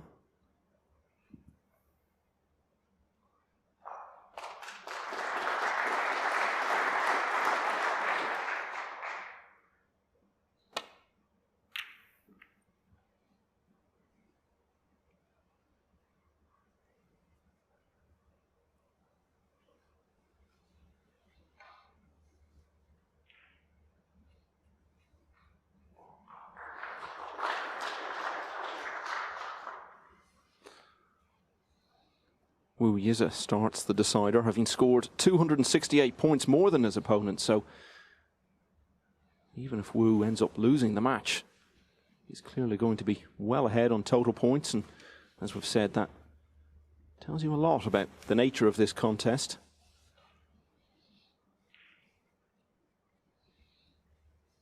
Particularly early on when Wu was 2-0 up by the time Xiao had potted 3 balls.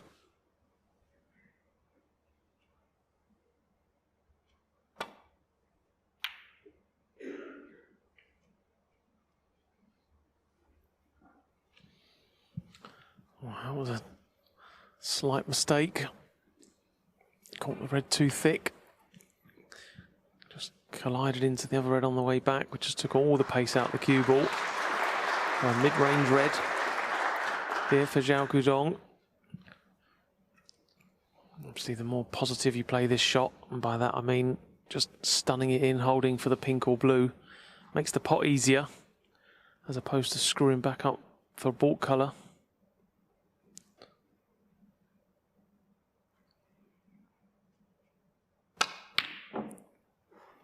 Well, there you go, played up for a baulk colour. That does make the pot significantly more difficult. He's, again, mentioned it in the previous frame, any little bits of run going in this match just seems to have gone the way of Xiao Guodong. Could easily have left that red.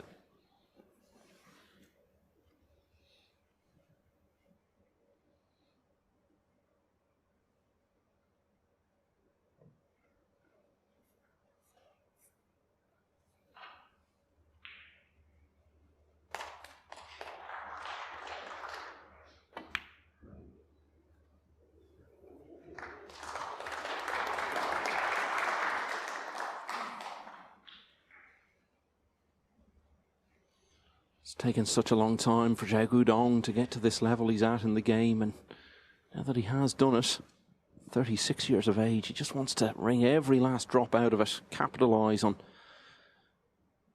becoming the player he's waited so long to be.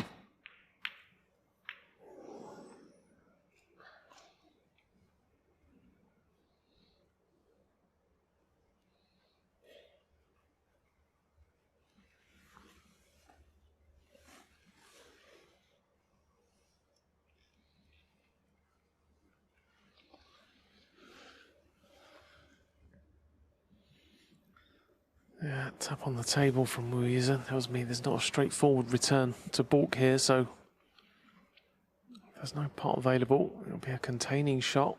Leave the cue ball down on this cushion, this end of the table.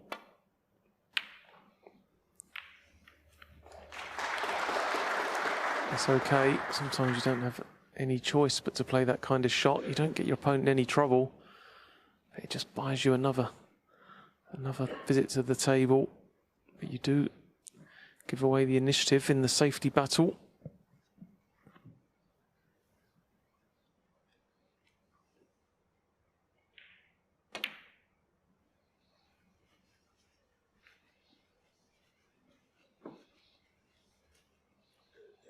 Foul. Yize 4.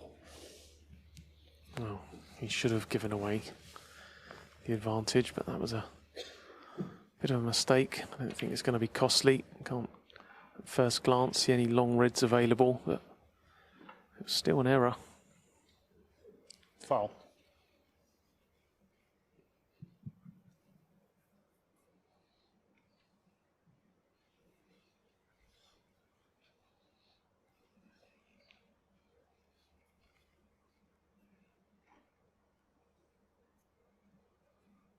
Well, maybe this red just left of the pink's possible.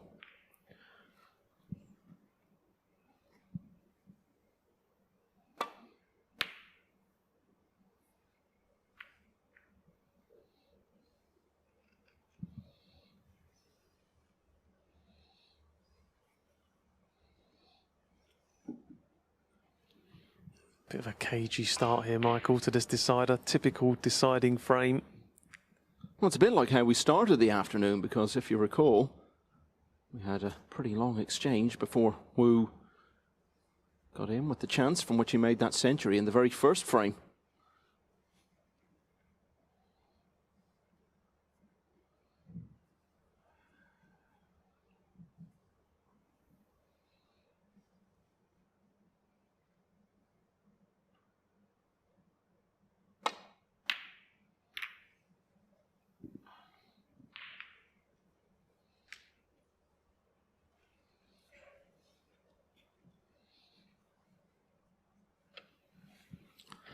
So another little safety error from Xiao Guodong, but once again, not left nothing simple.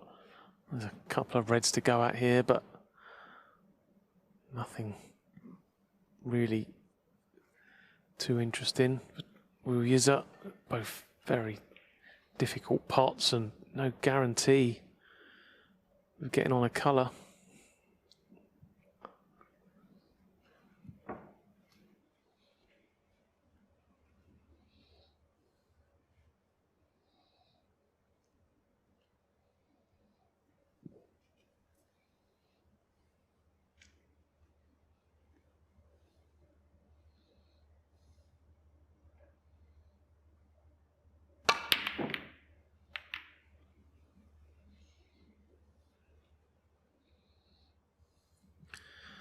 It was risky, he didn't hold back.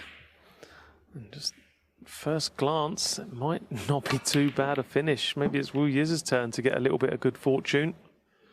Yeah, so many moving parts there. Xiao Guodong was looking on. Must have felt it was more likely than not he'd have something.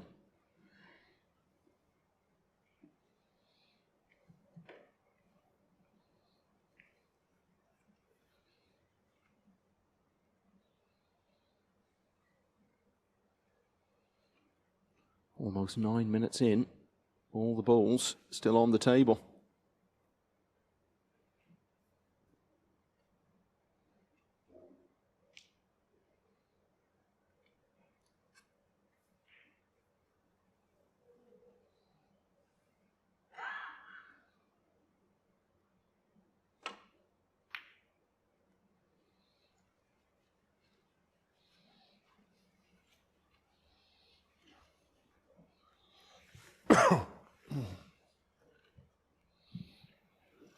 Oh, a little puff of the cheeks there from Yize.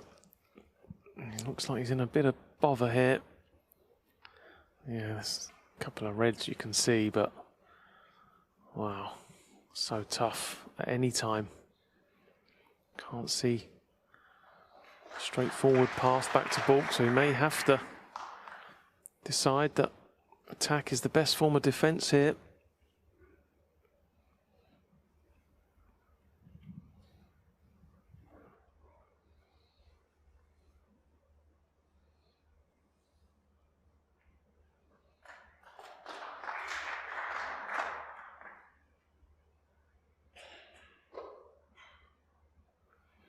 Can play deep screw back into baulk, but he's going to have to hit the red so hard. So no saying where the balls are going to end up. Got no control really. There is this long red available. It's so tough.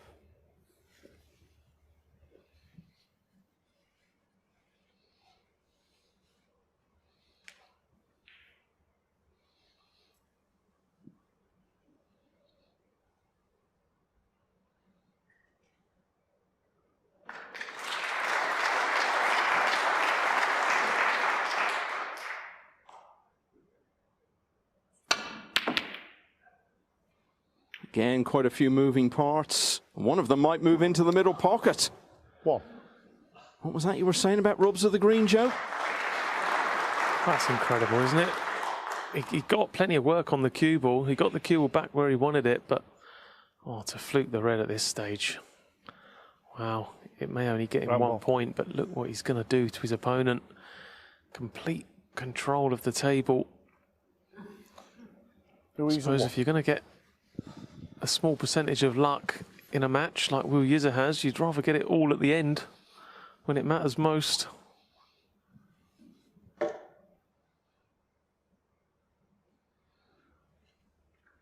So one way or another, a ball has finally gone down, and it took almost as long as the entire 8th frame took.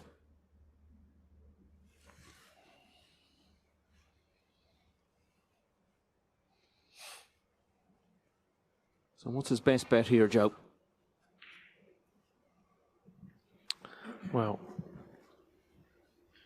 the red, normally you try and lay up on a red that's close to a cushion. So the red closest to the left corner, if he can, drop in behind that one, but I'm not sure the line is on. So is he looking at the red closest to the left middle? Can he just land on top of that? Does that not leave a simple pot for Wu Yize? Or something a bit more adventurous? Screw off that red maybe. Like that. What a shot. Now he's fluked one. It's all happening. What?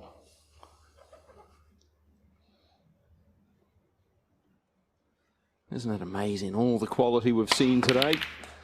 And this is how the decider starts. Balls running all around the table and a couple of them dropping in. The fluke aside, it was a very good shot, wasn't it? Green ball. Got out the snooker and screwed off the red back into baulk. It was a clever shot, but the red going in changes everything.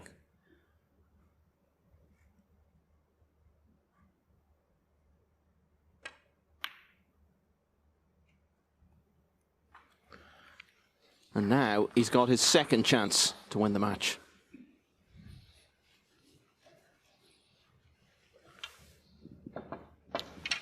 Four.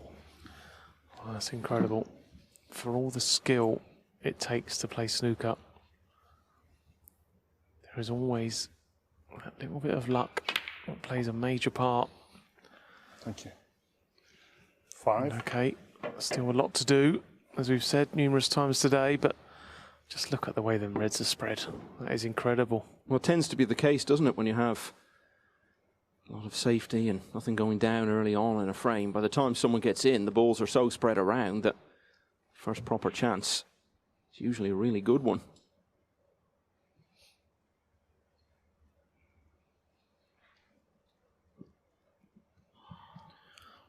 Yeah, the irony as well, it was pretty much the first real piece of good fortune Wu Yize has had in this match, and I suppose in a roundabout sort of way it's potentially cost him.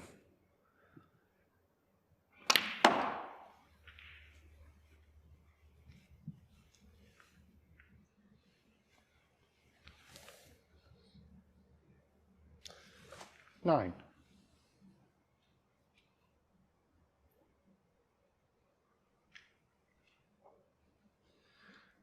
So let's see it again.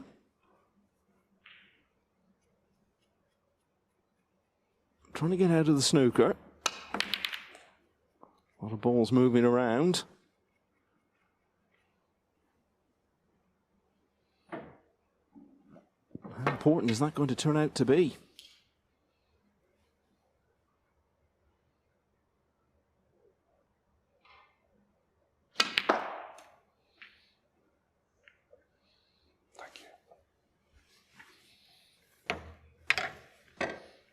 So. Yeah, there's no getting away from it. This is a wonderful chance in a decider. Pretty much anywhere he puts the cue ball, in the middle of the table or down this end, he's going to have pots to go at. But he'd still like to get one of the high value colours back on their spot. Doesn't want to keep travelling back up the balk end.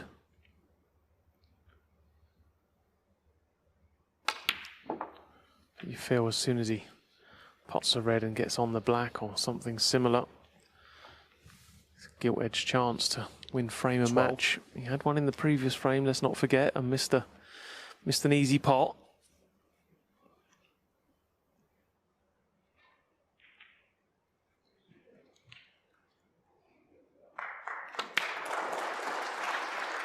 Try to give us a sense, Joe, if you would, of what it's like to be out there for 4 hours, go through all the twists and turns, and then find everything crystallised into just one chance at the end of it all. Yeah, I think that's the bit that goes unnoticed a lot of the time when you watch on telly, and you know, the powers of concentration required to play for that sport, any sport, for that amount of time.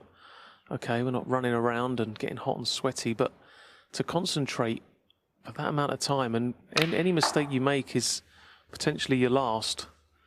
It takes a high level of skill to be able to do that. And obviously that doesn't include the pressure. 60. It also increases the way you're thinking out there and how clearly your ability to think is. Yeah, sure.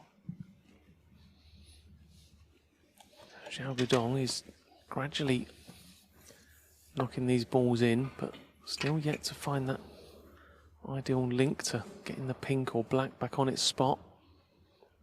This could be the moment right here.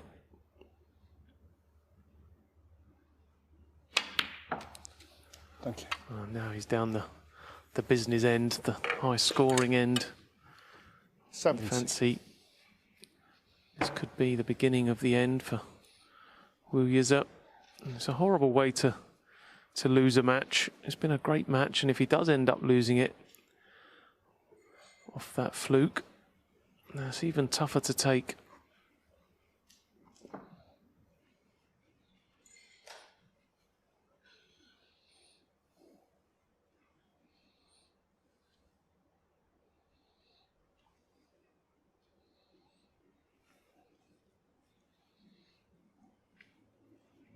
So many moments to think back to. Your mind even goes back as far as frame 3, which Wu Yize was so close to taking for 3-0. Ended up losing it on the black.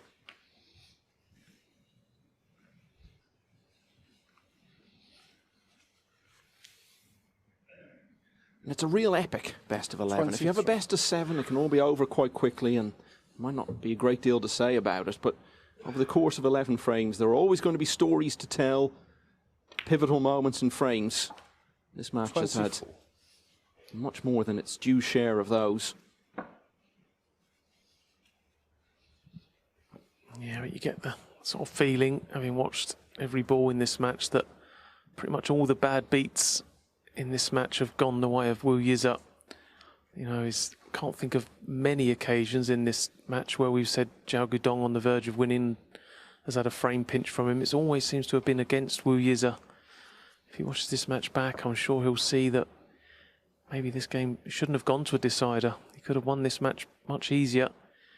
I still think, for me, he's been the better player of the two, but ultimately it's the one who gets to 6 first is the winner. total points, pot success, all that counts for nothing at the end. 31.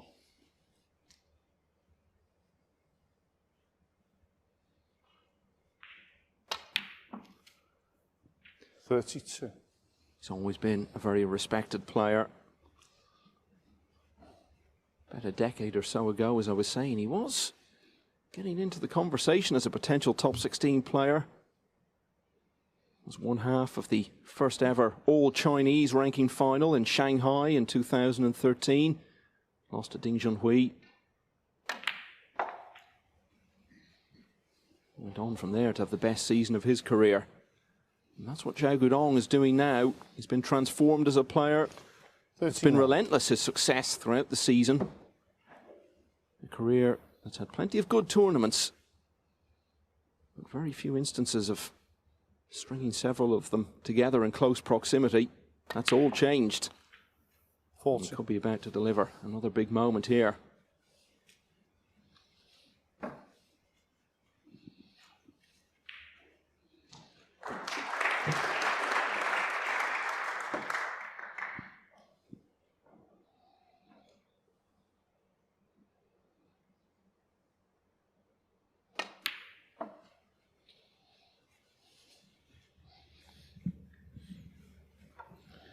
Yeah, so it looked like a wonderful chance, didn't it?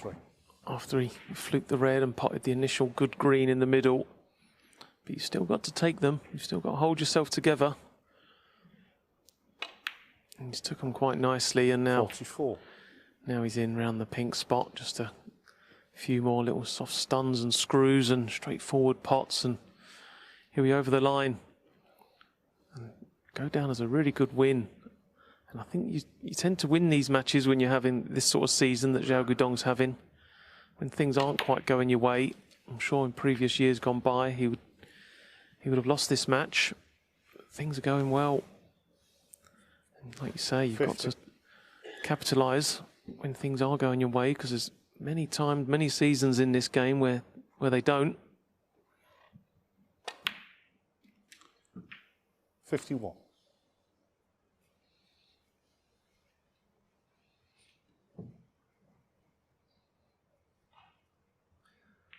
Another half century, the 6th of the match.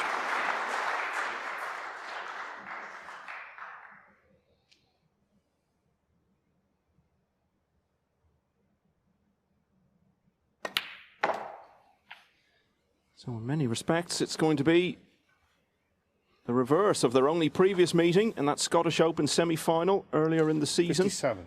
When it was Xiao who won the first couple of frames. But Wu who prevailed. Because this is match ball.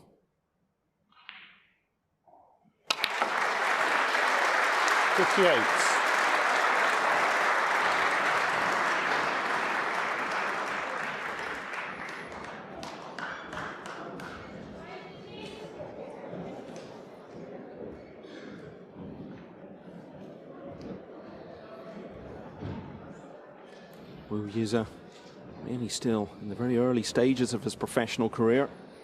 Less than 4 years on the circuit. He'll have plenty of days like this when he'll feel he might have won and has come out the wrong side of it.